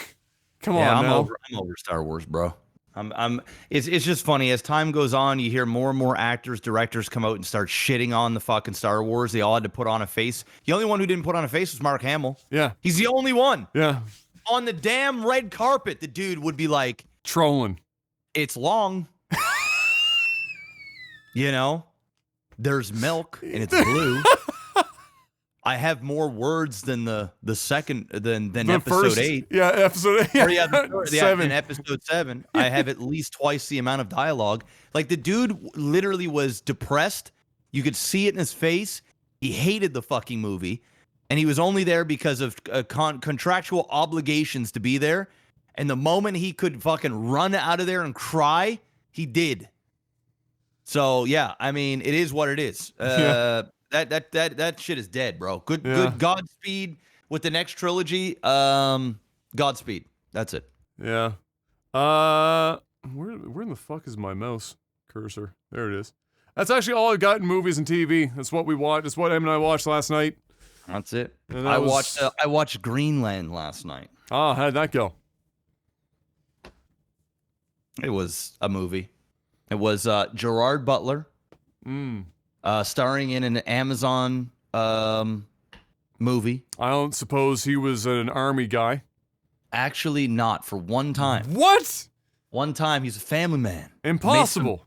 Made some mistakes in his marriage, and there was a line of meteors that are going to hit the Earth. Wow. And they had to get themselves to safety before the world goes extinct. And I don't suppose the safety is in Greenland. It's in Greenland. So yeah, if I had to give it a rating out of 10, we'll go 6.5. Hey, you know, for Gerard Butler movie, that's pretty good. Listen, I like Gerard Butler. I think he's like a really, really good B-rated movie actor. Or not even necessarily actor, but the movies that he's in. He does his job well. Yeah, and there's hints of A-list in there, like sprinkled. There's like small hints of it throughout. He's got it in him, but he only pulls it out once in a while. It's like watching a better acting Jason Statham. And except that Jason Statham movies as of late have just been more entertaining. But I think Gerard Butler is a movie star. He's just not he's past his prime, but he's still making like solid at-home movies. I'm not about to run out and see Gerard Butler in theaters. But you know, if he keeps making movies for Amazon or Netflix or whatever, I will throw it in there and give it a shot. And you never know, you might get some. The Angel, like the Fallen series that whole he series, does, like, yeah, that's one of M's. I actually like those. M Those really are likes fun. those, yeah. Yeah, those are good. Like Gerard Butler shows up and he does Gerard Butler, and I just like how Jason Statham does Jason Statham.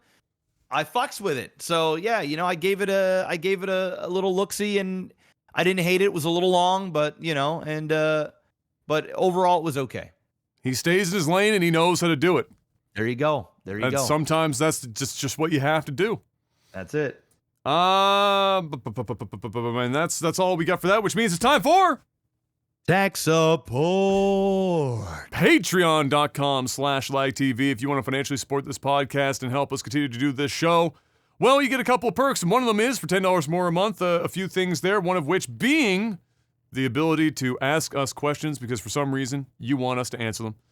And we do that on a post that I put up over the podcast each and every week called Tech Support. We're going to try and answer as many as we can, as always, so here we go. Army of the Dead. I forgot about that. Someone said it in the chat. Yeah, I didn't watch. Oh, you watched it? Oh, okay. Well, then quickly before we this, on a scale from 1 to 5, because let's be honest, it's not higher than 5. How was it? Well, if I had to give it a scale out of 1 to 10, it was like a 7.5. Really? Yeah. Wow, you fall on that high side, man. I've been seeing this movie get shit on daily. Yeah, no, it was a fun zombie movie to watch at home. It was too long. It was 2.5 hours of 2.5 hours. 2.5 hours zombie movie with Dave Bautista? No. And you know, okay, so here's my thing with Army of the Dead. For one, if anybody out there is a fan of zombie movies or a fan of Zack Snyder, watch it. It's worth a watch. It's got Zack Snyder all over it. It's a fun group of characters. It's almost like the Suicide Squad, but in zombies, but not as cool. The best part of the movie, there's two major parts that really worked with me. Number one is like the hierarchy of the zombies. So it's got a little bit of every type of zombie movie you want. You've got the slow zombies. You've got the 28 days later, like fast zombies, and then you've got this newer alpha zombies where they're almost like humans. They can interact with each other. They plan. They boss around the other zombies. They are the king and queen type alphas of that, and it's almost like going up against human with super strength. That was really cool. I really, really enjoyed that. The other part that I really, really enjoyed was Dave Bautista. That guy in this movie showed me this fucker can act. And I wanna hate on Dave because he's just another wrestler dude that's coming in making these same type of movies. But this motherfucker, actually I don't even want to hate on him, but I want to discredit him. He came in and he had some scenes where I was going, God damn, Dave is in here carrying this movie. He's got the movie on his shoulders and he's literally running with fucking zombies on his back. Thankfully, he's got big shoulders. He's got huge shoulders. And the guy, like, there's some emotional scenes in this movie, and Dave Bautista is giving an emotional performance. It isn't as, you know, bland as let's some fucking of the other go. stuff I've seen. So, you know, I gotta give Dave Bautista props on this. This project showed that he can carry a movie and that he's a movie star. He just needs to find the right roles. So I fucks with it. Movie was too long, and it was kind of corny and cheesy at parts where it was almost like, at parts it didn't really know what it was, but the concept is so fucking cool. You know, Las Vegas gets infected. They bury off the Las Vegas with a bunch of fucking crates, so the zombies can't get out. Everywhere around the world know that this place is infected. And they're about to drop a nuke on Las Vegas to get rid of the virus. But before they do, they got to go on a mission to steal $50 million in a vault in Vegas. And I mean, it is. That's a good I like that concept. Dude, it's an amazing concept, bro. And they get a huge pack of of bandits and bad people and fucking gangsters and cartel and all these other people in there. And they go in there and they try and get to this vault and get the money and get out before the nuke hits and they all die. And what's his face there? The amazing actor from The Last Samurai, and he's in Mortal Kombat. Oh, yeah, Em was saying that as well. I can't remember his name. He's the guy who sets them all on the mission. He's got a cool little part.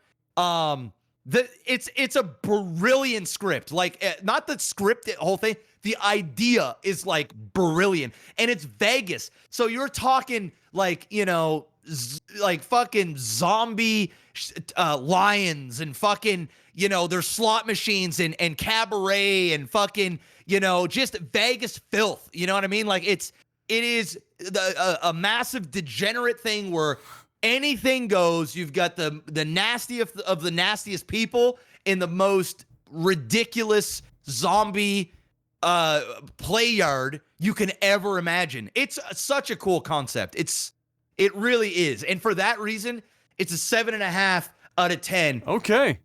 Possibly an 8. Dude, if the movie was an hour and 50 to 2 hours, it would be an 8.5. But it's too fucking long. It's too long. It's too long. Okay. Well, now I gotta watch it now. Free. It's free at home. Now I gotta watch it. A real budget movie. Like, this is like a real movie that you could see in theater and not hate that you spent money. Yeah, it's okay. I know I might be overselling it a little bit, but it's a cool concept. It's a cool concept. All right. Well, I will watch it now. I will have to sit down. I'll tell Em that there was a rave review and we'll give it a go. There you go. Rave. I don't know about rave. Well, I mean, for a Dave Bautista zombie movie, that was a rave review. Dave Bautista, solid in this. What? The Rock, between The Rock and Dave Bautista, I like Bautista more because he strikes me as, at least at this point in his career, we'll see what happens if he gets any bigger. He hasn't lost his I'm a real person thing yet. That hasn't disappeared yet. I mean, listen, man, The Rock is so famous that, like, how do you even stay semi-normal? You know what I mean? Like, that guy. Yeah, but he was kind of like that, like when he was doing like fucking Doom. For God's sake. He was really good at faking being the really good guy. Now it's just a lot less effort into it. Now it's just like, all right, Rock, we get it, like bud. you. We love you. Turn it down a little bit. We see what you're doing, bro. I'm gonna buy your merch. We see what you're doing. Yeah. You don't need to go that hard in the paint, bro. We got you. He's hard in the paint. Seth asks, do you read instructions for new gadgets or do you just YOLO and figure it out? I read instructions personally. What do you do? I usually YOLO. I'll look at it if I like start to get impatient. And I'm just like, okay, fuck it, I'll look it up. Yeah, most things, the moment that anything comes with an instruction manual, these days, because everyone's so cheap about even including one, I just assume that it's probably going to be complicated enough that it requires the fucking instruction manual. Like, after putting all this stuff in the room together, for example, like the monitor arm, if you were to just give me all the parts and say set that up, I would have fucked that shit up something fierce trying to get that to work. Or this table, not a chance was I gonna YOLO that shit. Like, I wouldn't have been able to I would have gotten something wrong. Shit, I got it wrong with the instructions. So, like, without the instructions, that would have been fucking terrible. So, yeah, I mean, there are some things that you can easily kind of, it's so obvious. It's like a fucking table. It's got 4 legs, and you screw some shit into the fucking legs, and you're done. That's not a problem. But yeah, otherwise, I tend to stick to the instructions, mostly because I know I'm probably gonna lose my patience anyway. And if I have to rebuild the fucking thing because I fucked it up, I'm gonna be even more friggin' salty. So I just skip that part now. I just go straight to the instructions. Still get salty though. It still happens like every fucking time. Building shit is not my idea of a good time. Time Tricks asks, hey guys, just bought new monitors. My question is, have you ever had a monitor, old or new, with stuck or dead pixels? And what did you do, if anything, to solve the issue? I don't think you've ever had any issues with that. No, I haven't. I've had one. There's a difference between a stuck pixel and a dead pixel. Stuck pixels, there's a chance that you can unstick it. There are test patterns and stuff you can even get on YouTube, and you just basically crank the brightness and contrast up on your monitor, play the test pattern for like 20 minutes, 30 minutes or some shit, depending on how bad it is. And then usually that can sometimes get rid of the stuck pixel. It will get unstuck. Dead pixel, you're not bringing back from the dead. That shit's just dead. And depending on how many of them there are, you either live with it or you send the monitor back in the refund window. Otherwise, you're fucked. Yep. I don't think I've actually ever had a monitor that didn't have a dead pixel from the day I bought it that got one randomly in the future. All of my monitors that I've ever owned, I mean, these two side monitors I have here are now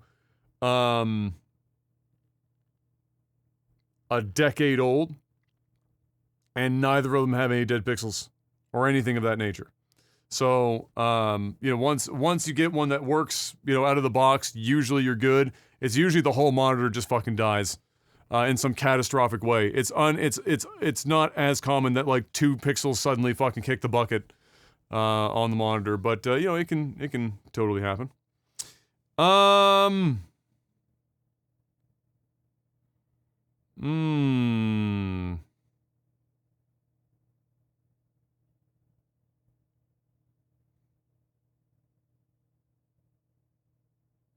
Alexa asks, what was the best summer of your life and why so?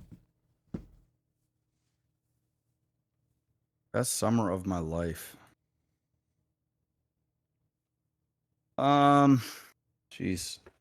I don't know. I can't really pinpoint a certain summer. I would say probably when I was like, 14 years old, 13, 14, just hanging out with friends, building camps. I was in baseball, so, going to baseball every week, couple times a week. I would say playing 14. tournaments. Yeah, probably right on that. 14, 15, actually, when I started experimenting, get some girlfriends and started fucking around stuff like that time. That was a fun time in my life, because like you start discovering yourself and you start to appreciate things as well because you're getting older and some of the fun, is starting to come to a close. You just start thinking of things differently. So yeah, I would probably say 14, 15 years old, like right around those summers, probably the most fun I've ever had in just terms of fun. Yeah, I would say probably around 14. That was grade 8. So that was like prime because that summer, so that my 14 would have been your 15 and change, right? That was the summer where every weekend or every weekend, even like going up to like the end of the school year or whatever, the guys would be over or whatnot. Yeah. But like when summer hit, it was like 2-3 days a week. The guys were over in this room that I'm standing in right now with Hives, the couch, folded out, sleeping over, chilling the night before, playing games, eating pizza shit, sleeping over the night before, wake up early the next day, walk down the hill to the Rock and Country Club, play like 36 holes of the shittiest golf imaginable for almost no money, and then come back home and do it all over again. All over again. Wake up, Danny boy's got pancakes upstairs. What a carefree life. What a carefree life. That summer was like, everything was just fucking amazing, right? It was just incredible. Playing N64 with pizza and shit at night. Dad's making pancakes and bacon in the morning. 36 holes of fucking golf with the boys at like a shitty little golf place close enough that you could walk. Yeah. I mean, that's the dream. Yeah. It's the dream. Yeah. So that was definitely it. Mixing, getting some girlfriends and, I wasn't fucking getting girlfriends until probably, well, actually that year, grade 8 was like the first time I had like any attention from women. So that was around the same time. Yeah. To be fair. Yeah. I wasn't fucking anyone though. No. I was. Yes. Yes, you were. Xenon Slayer asks, have you ever walked out of something because it was so bad? For example, a theater or a restaurant experience. Geez, theater, restaurant experience. Yeah, I mean, I've walked out of movies. I've walked out of Borat. Didn't like that movie at all.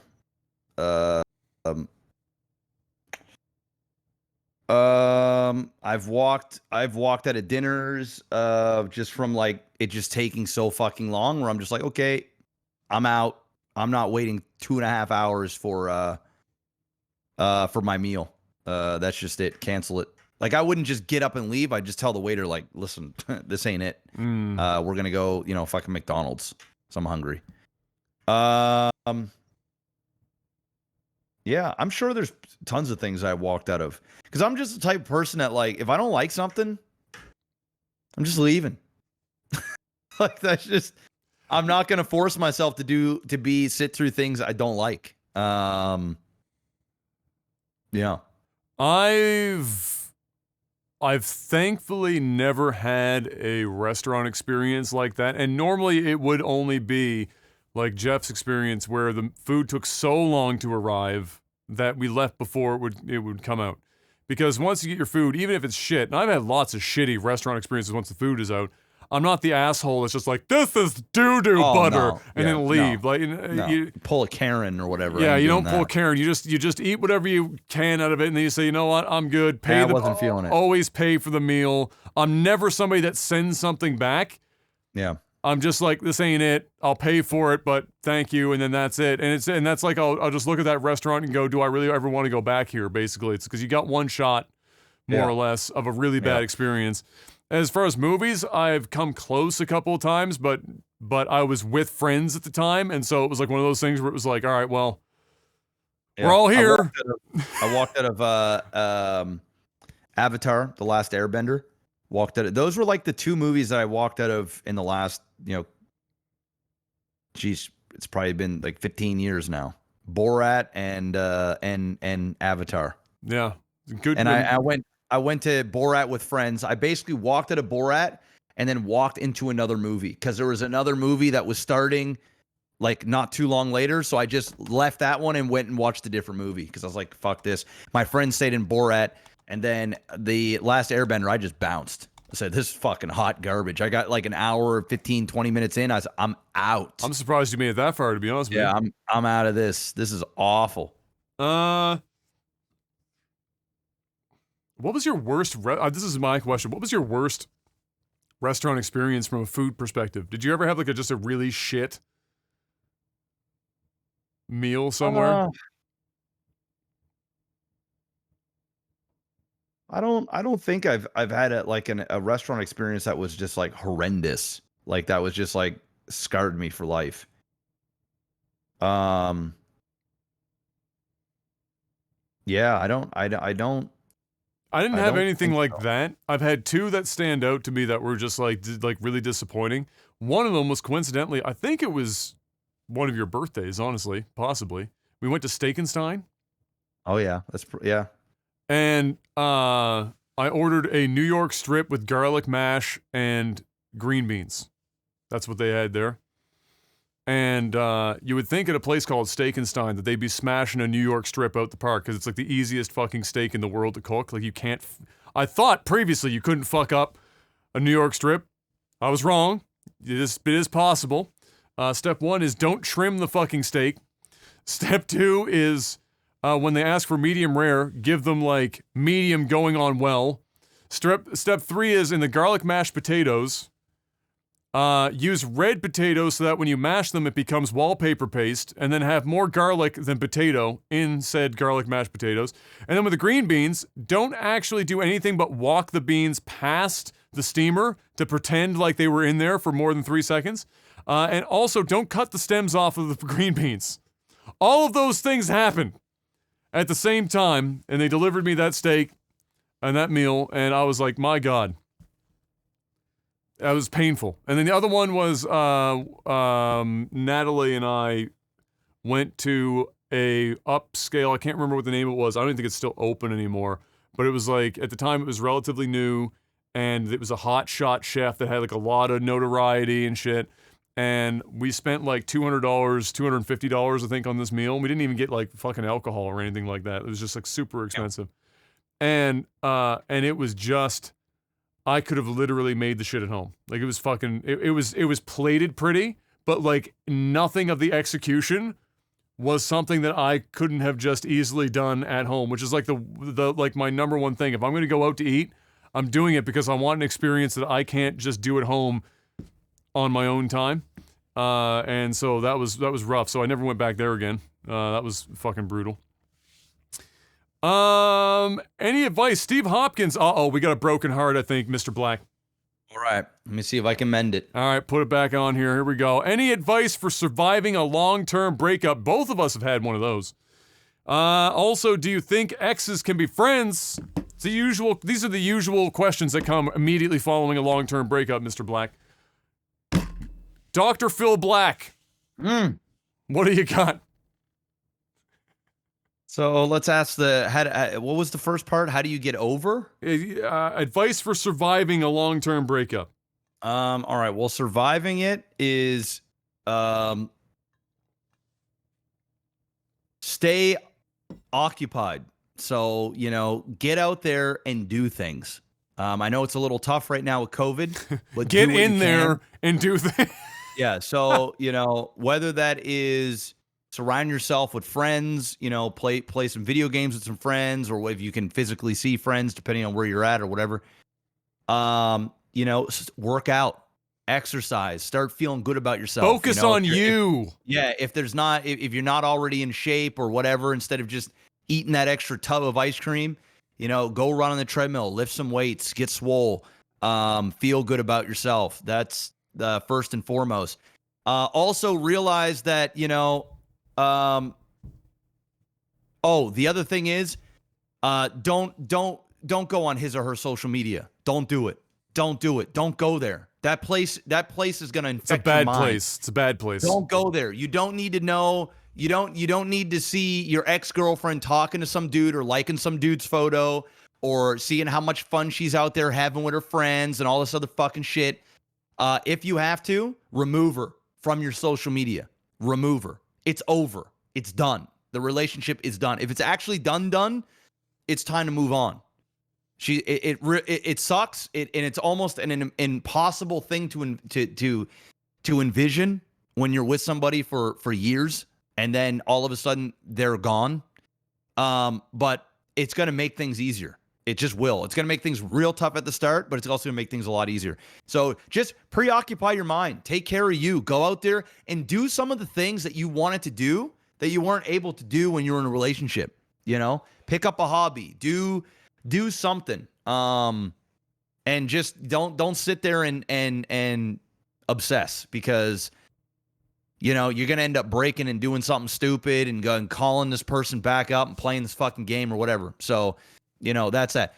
The other question is, can you be friends with your ex? And usually people ask this question because they're going, well, if I can't be with them, then maybe we can just be friends, so that way they can still be in my life. But in reality, you just kind of want to be around them because you miss them. And maybe there's the off chance, once he or she gets whatever out their systems, maybe you guys can rekindle and reconnect. I'm going to go ahead and say this, and it's going to be super controversial to some people because people are going to be like, well, I did. The answer is no. It's no more than it's yes. Yeah, it's the answer is no. And here's why. The only time I really truly believe that exes can be friends is if, I would like to say if you've got kids and you just have to co-parent and get along, then you can't really delete person off your social media and do all those things. But we're talking about a regular relationship. I'm just gonna go out and say that for the majority of people, it's one thing if you were like fuck buddies and you fucked around and you ended up just kind of liking each other's company and you got a thing for each other and you just kind of broke up. Yeah, I think, there is a world in which you can be friends. But I really also just believe that you only can be friends until your next lover. So like, you know, if you're and you don't even want to do that right away. Like, how fucking weird is it to be in a relationship with somebody emotionally, physically, and then just next thing you know, you're friends? It's just like, no. It takes time. You got to have that distance. And then maybe you meet up at the movie theater and you see each other, you say, hi, how's things? And then maybe you can rekindle a friendship at a distance where it's like, okay, I'm going to re-add you on Facebook and like your photos of your accomplishments and be done with that. But there's none of this texting and hanging out and going to see a movie together. That shit ain't going to work. And the other thing that isn't going to work is if you get into another relationship or the other person gets another relationship, it's over. It's actually done. There is no reason in hell why I should have female friends. I'm just going to tell you guys this. I have female friends in my life, but they are more acquaintances than they are friends, or they are wives or girlfriends of my friends. So they're in the circle of people that I hang out with. I don't have girlfriends that I text and say, hey, how's it going? Like, how's life? You want to go grab a bite to eat and catch up? You want to go see a movie? I'm married. I'm in a relationship, a committed relationship. It's the same thing with girls. No dude wants to have his girlfriend texting a bunch of guys because they're friends. It just doesn't make sense. And there's gonna be girls out there and guys out there. They're gonna be like, well, I don't give a fuck about you. The reality is the vast majority of dudes cannot just be friends with a girl. It just doesn't roll. It just does. Like, I'm telling you, guys are going to think of somebody sexually a lot of the time. It doesn't matter. It doesn't matter if you're friends or not, if they're looking good or whatever. This is just facts. This is just the way it is. There are exceptions. And the people that can do that, all the power to you. But I'll tell you right now, I'm not about to go and have girlfriends that I go hang out with and say, hey, Kayla, hey, hold down the fort. I'm going to go out and I'm going to go to the Moosehead game here with Susie. We're just friends, though. You know, I'm going to go catch this movie. Since I know you're not really in action movies, she is. We're just friends. We're just going to hang out. Yeah, I'm going to be on the sofa or kicked out real fucking quick doing dumb shit like that. Vice versa. Let Kayla call me up or come downstairs and say, hey, yo, I'm going to the movies with Chris. I'll see you later. Like, fuck you are. Hey, while you're at it, pack your bags up and get out. There is none of that shit. I'm not playing mental gymnastics in relationships. I'm your friend. I'm your best friend. You want to have acquaintances of friends, like if Wayne and Amanda come over or Adam and Em come over, whatever, and they're having conversations and catching up and stuff, there's nothing wrong with that. But there is none of that shit, bro. So to answer your question, no. In my opinion. I don't know what Adam's opinion is. We're going to hear it. But in my opinion, the answer is no. And most certainly no to an ex. I mean, that is like an even further thing. Can I imagine going to my wife and saying, hey, me and my ex, we're cool now. It's just strictly friendship. We're just texting each other just to catch up. In my opinion, and this is my opinion, that is a form of cheating. That is being deceitful. No matter how innocent and whatever it is, in my opinion, that's a form of deceit in a relationship. So that's where I stand. You can't have your cake and eat it too, man. I don't need to have other women in my life. I have a perfectly good woman here in my home that I can see and talk to and hang out with.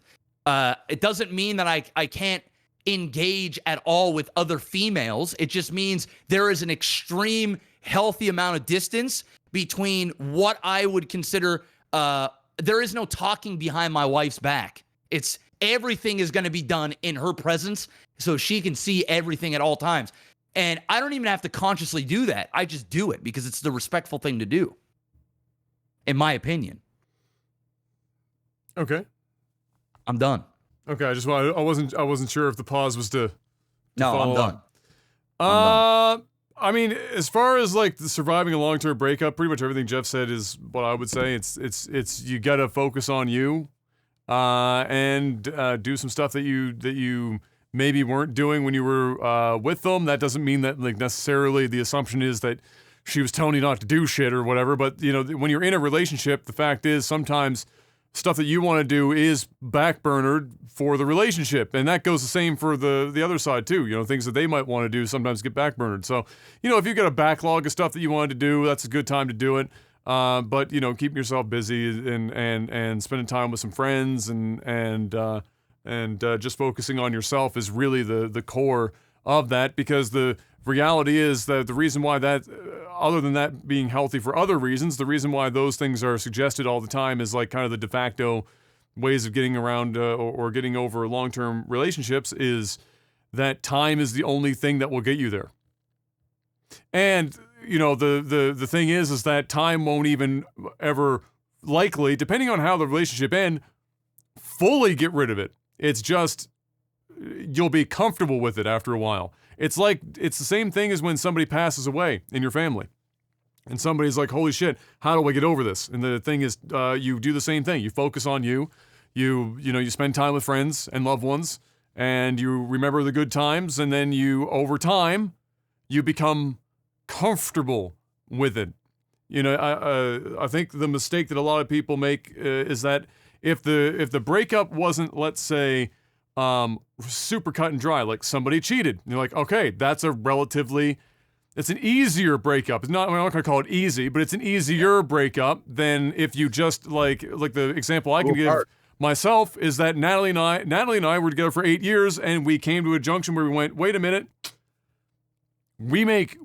coincidentally, we would make great friends, but we don't make partners. We've done really well to get to this point, but we're not the right thing for marriage and long-term relationships. So, those are, and that's usually, if you're in that kind of relationship and a breakup, that is when the question of being friends with your ex usually is asked more frequently than if it was a catastrophic fallout where somebody cheated or whatever. Because then nobody's like, man, I wonder if I can be friends with the ex-girlfriend or ex-boyfriend that just cheated on me. Nobody's thinking about that in that.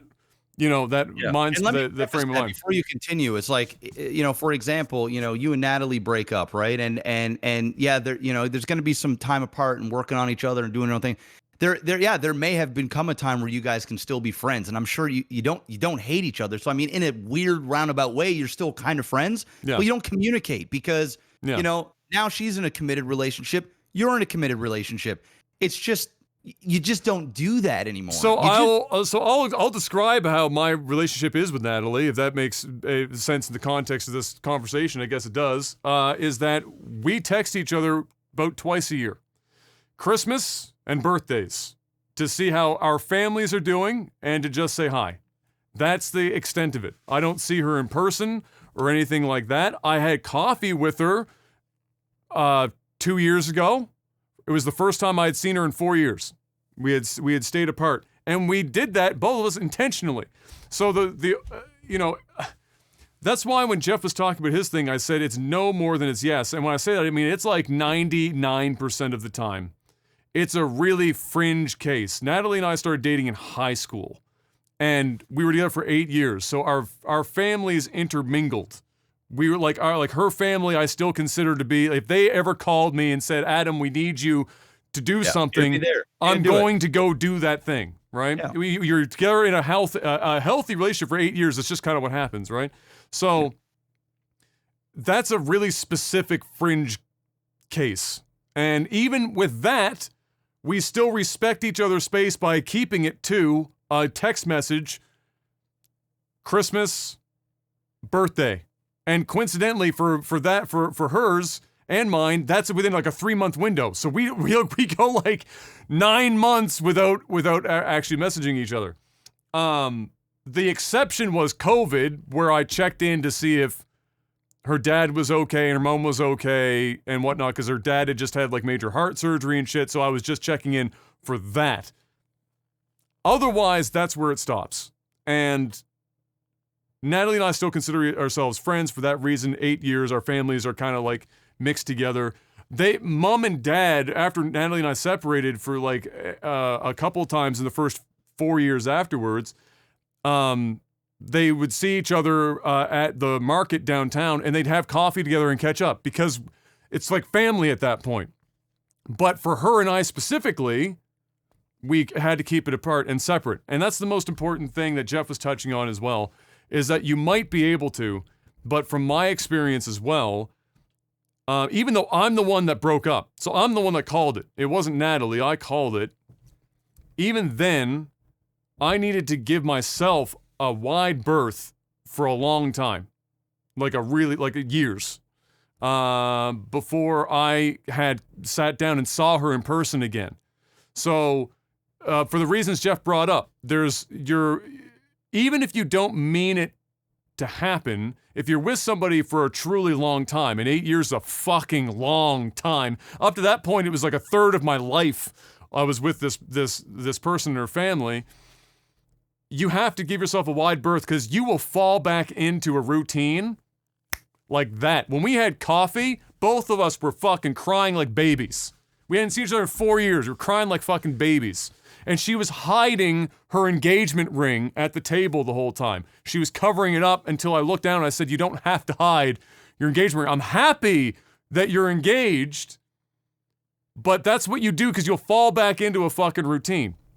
So, and now she's wonderfully happily married, and she's got a great guy, great big huge Greek family, and they managed to make the wedding happen despite a bunch of crazy shit. And we talked about that the whole way through.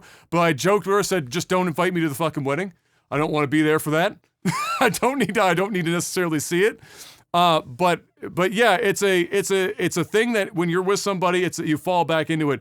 It's similar as to why you can be in a semi abusive relationship and still fall back into an abusive relationship. It's comforting, even if it's bad. You get, like, people are creatures of habit, and my God, the longer you're with somebody, the more habitual it can become.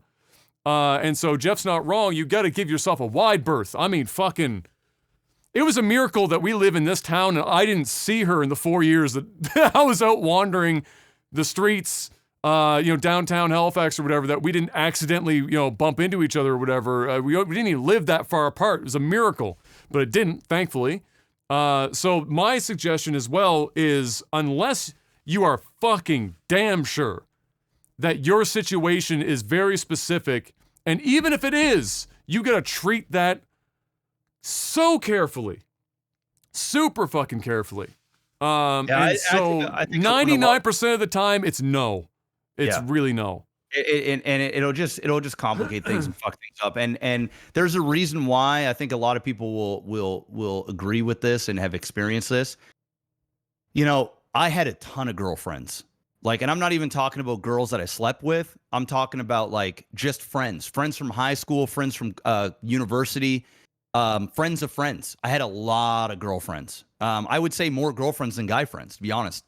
And it wasn't sexual. It was we would hang out, they would be part of the crew, find them funny. We watch movies, laugh, but the moment that I get a girlfriend or they get a boyfriend or whatever the case may be, these friends, they start disappearing.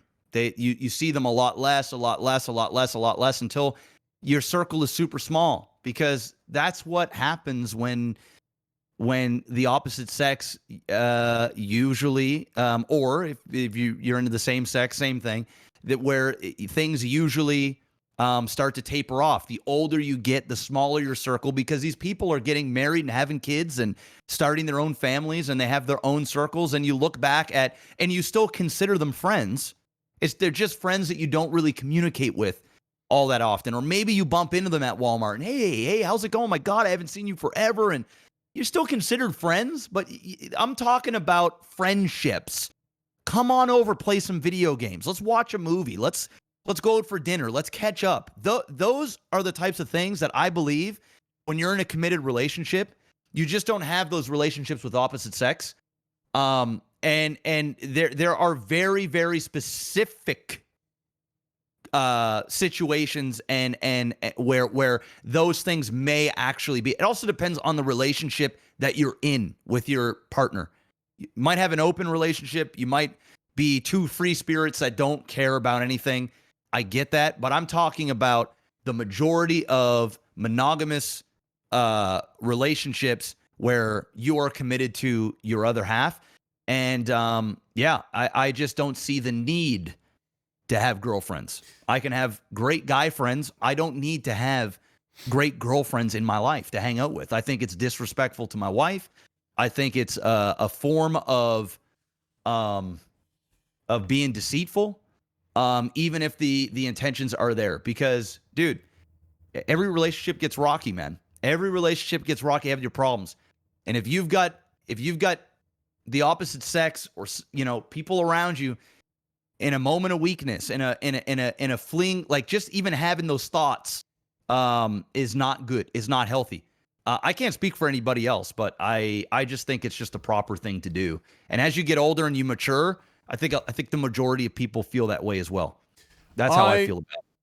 Yeah, I don't know if I even have a strong opinion about like the friendship part, the opposite sex. I think it's really down to the individual more than anything. Because, the way that I look at it is that if it's in relation, like let's say you're not in a relationship with somebody and they aren't either, and you're just hanging out, it's whatever, then and it gets rid of that barrier, then and you're both friends and you're not fucking each other and you're not romantically involved, you're just friends hanging out, and that's fine. Then I personally then find it hard to like move that into now one or both are in a relationship, but we can't do it anymore because we're in a relationship, even though we were fine when we weren't in a relationship. I don't. I see where you're coming from, and my point on this is this: if I have a girlfriend that we've been friends for 15 years, yeah, and we were never sexually intimate or even were sexually attracted to each other or whatever, it was just straight friends. We just hung out. And my significant other didn't like this idea of me hanging out with this girl on a regular basis, spending my free time with this girl, doing whatever, even though it was part of my 15 years of partnership. I have to ask myself, is this girlfriend or this life partner, whatever, worth my friendship? And the reality is if I'm not willing to give my being to this person, then I need to not be with this person. If this is what really makes her uncomfortable, I am shutting out, and I truly love yes, if they're telling you that they're uncomfortable, that's a different... But most relationships, I mean, even so, out of respect, I just don't engage in those things. She wouldn't need to come to me and say, listen, I really don't like you going to the movies with Jennifer, right? I'm never even going to put that into a position where I'm going to go, okay, my friend of 15 years has got to know that now I'm in a relationship. There's going to be some boundaries. Not that I don't like you. We're friends. You'll always be my friend. But, this one-on-one thing that's going on, we can't do this anymore. And if my wife or my girlfriend that I was serious about, listen, man, if I had a girlfriend for fucking 2 weeks, a month, and I've got a close girlfriend, I'm not about to drop my close girlfriend for this girl, right? Because it's just so new and fresh. But I am going to have that distance.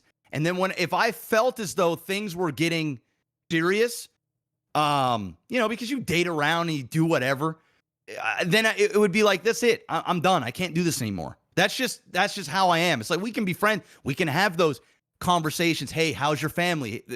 Blah, blah, blah. And I'm sure that the girl, when she got a boyfriend, that man is not going to want her coming over my house playing video games or going out to a movie. It's just, there's just a form of respect you just have, in my opinion. And not everybody lives their life that way, but that's just how I am. So I'm kind of with you, where it's just like, if I've been friends with this girl the whole time and then now I got a girlfriend, well, you got to kind of navigate those waters a little bit. And you're not about to just ditch your friend on the side and make it seem like, oh, I got this new woman in my life. And if 15 years of friendship means nothing to me, go fuck off. It's not like that at all. It would be like, okay, we're getting pretty serious now. These one-on-one times, these things, it's, out of respect to my girlfriend, it is what it is. Hey, when you get a boyfriend, when you got a partner, why don't the two of you guys come over and we'll all get together and hang out? We'll still be friends. It's just going to be different. Like, it's not going to be, doesn't mean you need to cut them out of your life. You just got to, mold it in a way that makes sense for all parties in a relationship, in my opinion. Yeah, for me, I guess I'm an outlier where, the way that I approach relationships is, if I'm in a relationship with somebody, it's because, part of that is I trust them. And I make the assumption that they trust me, and I extend that trust to whatever, I don't ever want to personally interfere with my significant other's choices in their social setting, in terms of who they choose to spend, their time with as friends or whatever else.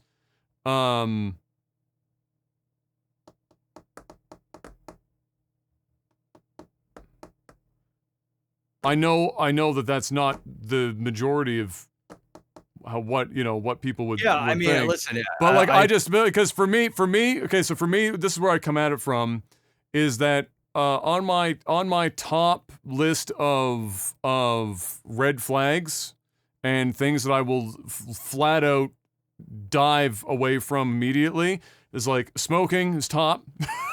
Smoking is a no, and then jealousy of any kind. Get the fuck out of my house. Yeah.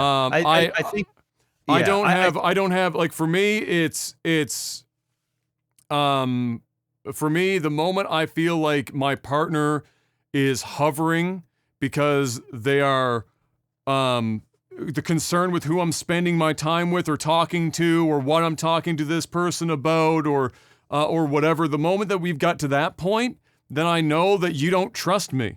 You don't trust that I'm in this relationship with you and you alone, and that just because I spend time with somebody else that has a pair of tits and a vagina means that, something's going to possibly happen in the future if we fight over the empty carton of milk not being fucking washed out at night and now I'm off, fucking somebody. As soon as that's a thing, if I get a whiff of that, I'm out. Yeah, that's a very big extreme, and that's not what I'm saying. What I'm saying is, listen, I wholeheartedly trust my wife. My wife wholeheartedly trusts me. Talking to somebody that goes to Las Vegas every year without my wife. Yeah. And listen, it's complete and utter trust. If I didn't trust anybody, I wouldn't be with them. I am in the boat of respect, and it's not about me trying to change anybody's social circle. I need to find people that are compatible with my social circle. And if we are not compatible, then we are not together. It's just really that simple. It has nothing to do with, I don't trust you, so you can't have guy friends. It's, you respect me as your husband. I respect you as my wife, and I will do anything and everything in my power to show you that I am here for you and you only. My eyes don't look at anybody else. My time isn't shared with anybody else on the opposite sex. And if it is time that we share together, through friendships, through acquaintances, and there is no time for me to be going and spending one-on-one time with other women in my life. It's not happening. It's not because I don't trust me. It's not because any of that. It's, I respect you as the queen of this relationship, and there is no woman I put before you under any circumstance, friendship or not. It has nothing to do with trust. It has everything to do with respect. And that's just the way I look at it. And that's the way I would, I hold my wife. And that's the way she holds me. And that's just that. Because yeah, I'm with you. Jealousy is nasty. It's gross. It's toxic. And nobody wants it in their life. So, you know, it's not that I would be jealous that she's spending time with another man. It is, I would feel betrayed. That's how I would feel. And even if it is something as small as we're going to go for a coffee and enjoy each other's time, I look at that as a way of no. I'm gonna say no to that. That doesn't make me comfortable because I don't do this to you, and that's just how I am. It's nothing to do with jealousy. It's, in my opinion, it's respect. Call me old-fashioned, call me whatever. I have girlfriends, but we hang out. You know, I like M. I like Amanda, who's very close. Some of Kayla's girlfriends are like acquaintances and friends of mine. Some of my guy friends are friends and acquaintances of Kayla's. You know, if I have my guys sleep over, I don't, and they're sleeping around, I don't have one eye open going, oh my God, what's going to happen? That isn't it at all. It's just like, you know, Kayla's not about to go call up a guy friend, come hang over while I'm down here working. They're going to go hang out in the pool. It's like, what are you doing? Is this that important to you? No, you don't do that. Right. And so that's I see what you're saying, and that's one way to look at it, I guess. But I don't know, man. I'm old fashioned, bro. It ain't happening to me. There's literally zero women on my phone in my contact list unless they are like close friends of friends. And there is no texting. There is no talking. The only time I would sneak into the DMs of a friend is if we're like planning a surprise party for their significant other. You know, or something like along those lines, or trying to figure out a Christmas thing. That's as far as I go. Yeah. I mean, I say all that. I don't actually have any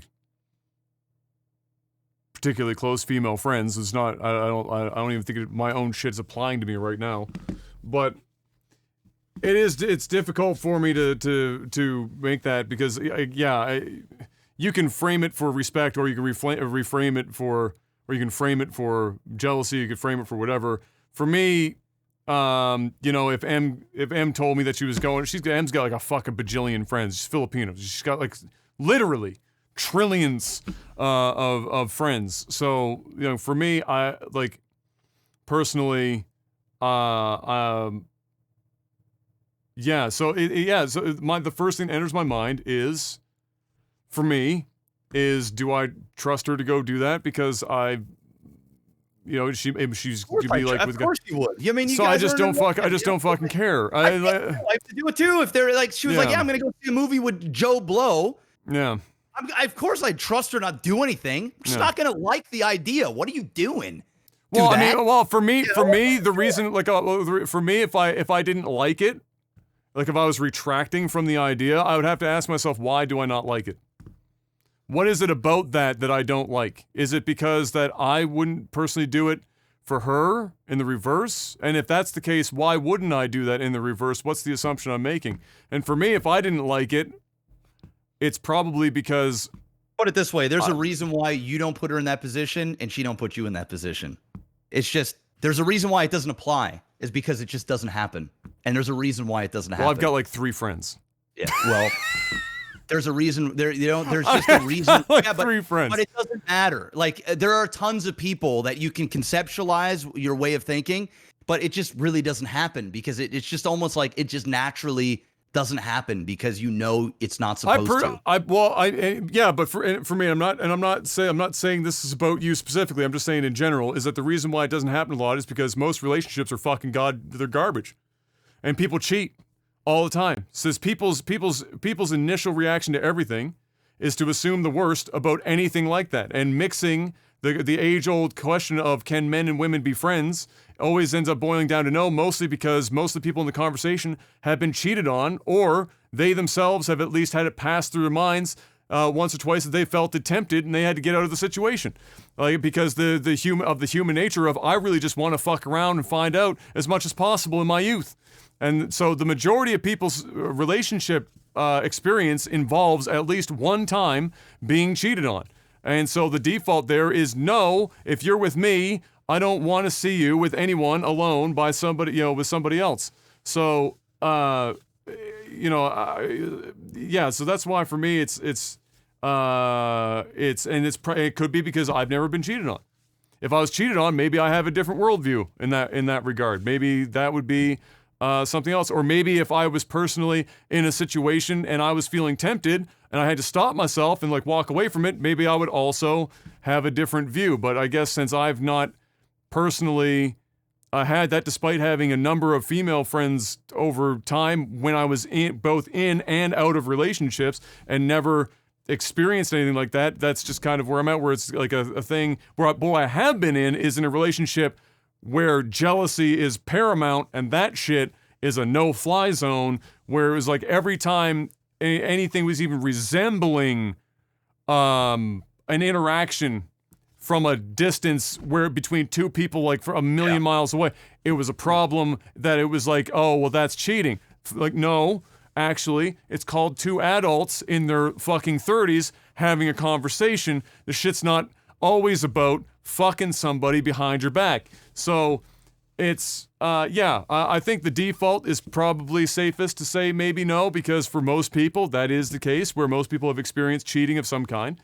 But I haven't. I mean, I haven't been cheated on, but I mean, I've just once again, mine just boils down to I'm just being respectful. I'm just like it just doesn't seem like a good idea. It's like why? Yeah. There's lots of ways for it to go wrong. There's two ways around it. There's tons of ways to make it go wrong, and I also don't want to put my wife into a position where she feels inadequate or she feels as though she isn't as important as another woman in my life. Whether you want to call that an insecurity or not, I'm just not going to put her in that position. And I wouldn't expect her to put me in that either, even if it is just two adults talking and having a good time. If you want to talk, you come over and bring your boyfriend over and let's, have some food, watch some UFC and chill or whatever, go in the pool. I'm down for that. But this one-on-one shit, no. I ain't staying up till 4 o'clock in the morning playing video games with you online. It's not happening while my wife's laying in bed. It's not happening. I don't care how cool friends we are. It's disrespectful. Okay. What's one mistake? Oh no, sorry, that's not the one I wanted to ask. Where's the one I was going to read? The Lag TV one.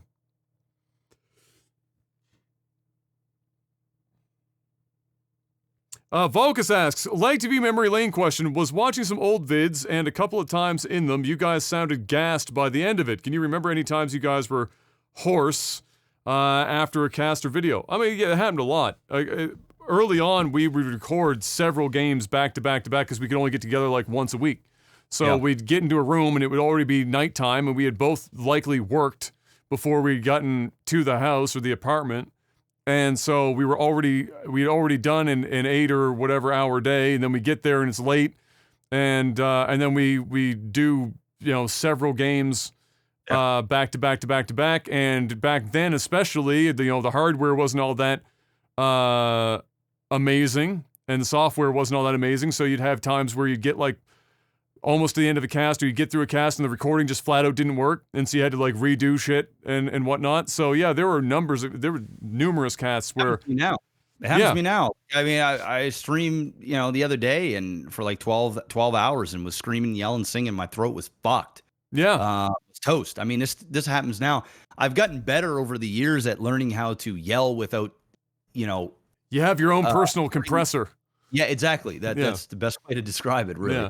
Is I know like I've learned to yell and make it sound like a natural yell without belting and really hurting my vocal cords. So it still happens, but they're far few in between now. It's happened many, many times over the years. I mean, too many to count. Yeah. I would say the ones where it happened the most were any like cold cast marathons is an easy one. There were casts that we did that were like 50 fucking minutes long. And that anytime that you're at Lag TV level intensity for 55 minutes, you're going to be hoarse. you know, things like that. I'll still get hoarse occasionally, like Jeff was mentioning about him in the booth and stuff, where if I stream for, you know, long enough time through the day, you know, even when you're trying to control yourself, eventually your voice just starts to fucking, you know, trail off. And if you're not careful, then you've got like 3 days of a sore throat that you're going to fucking battle while it repairs itself. So yeah, it still happens all the time. Well, this is an interesting one. Dean Eves. This will be the last one for the day. Last week, you guys were mentioning the high cost of lumber for housework and such, and oh boy, is it ever high. And that makes me think of a show I saw on Hulu or Netflix or something about houses made from a bunch of unused shipping containers, like those stacked on the large boats for overseas goods and transportation. I believe they said using these for structural parts of homes was cheaper than lumber would be. In many places, not everywhere, but in many places. What are your opinions on that? Would you ever have a home made out of shipping containers? No. Not a fucking chance. I wouldn't even have my shed made out of shipping containers. It's a fucking shed, bro. Give a fuck. I don't want a big That's ass a shed in my backyard. I mean, you paint it and you make it so it doesn't look like a shipping container out in the backyard. I ain't interested. I ain't interested. My lawnmower needs the best housing imaginable. I mean, would I? I mean, truthfully, probably not. Just from an aesthetic point of view, not necessarily because I was concerned with the material it was made of. I mean, there are some of those homes that are actually really well done and they look great and they're functional. There are great projects done for low income housing where they'll use a couple of them side by side or whatever to create a home or a basis of a home and not have to frame and do everything, and then they just build on the inside of them. So there's amazing uses for it, and even some people have, like you would have seen on some of these shows, gone out of their way to make entire massive homes, like legitimate huge homes out of them as structural components. I mean, they're steel. They're hard-ass steel. They're made to get beaten up and thrown around by cranes. So if they can do that, the sure shit gonna stand up as a house. It's not gonna fucking go anywhere. So, you know, as components for a house, I mean, yeah, there's no problem with it at all. I just don't know from like a visuals perspective that I could necessarily get over it from a home. I could see, you know what I think it would make more sense as is if you were to use them for like cottage type shit. Like you just get a container, plop it out on your property that you bought next to a lake somewhere, paint the outside of it, you know, white or whatever, throw a little roof on it if you really felt it necessary, and then just have your cottage stuff inside because they're big enough to be something like a little getaway cottage thing. And it would be way less fucking money than building an actual fucking cottage. So, you know, that would be a useful, whoa, welcome back. That would be weird. So, you know, that I think would be a good use for it. But yeah, I mean, there's all sorts of good stuff, to use those for sure.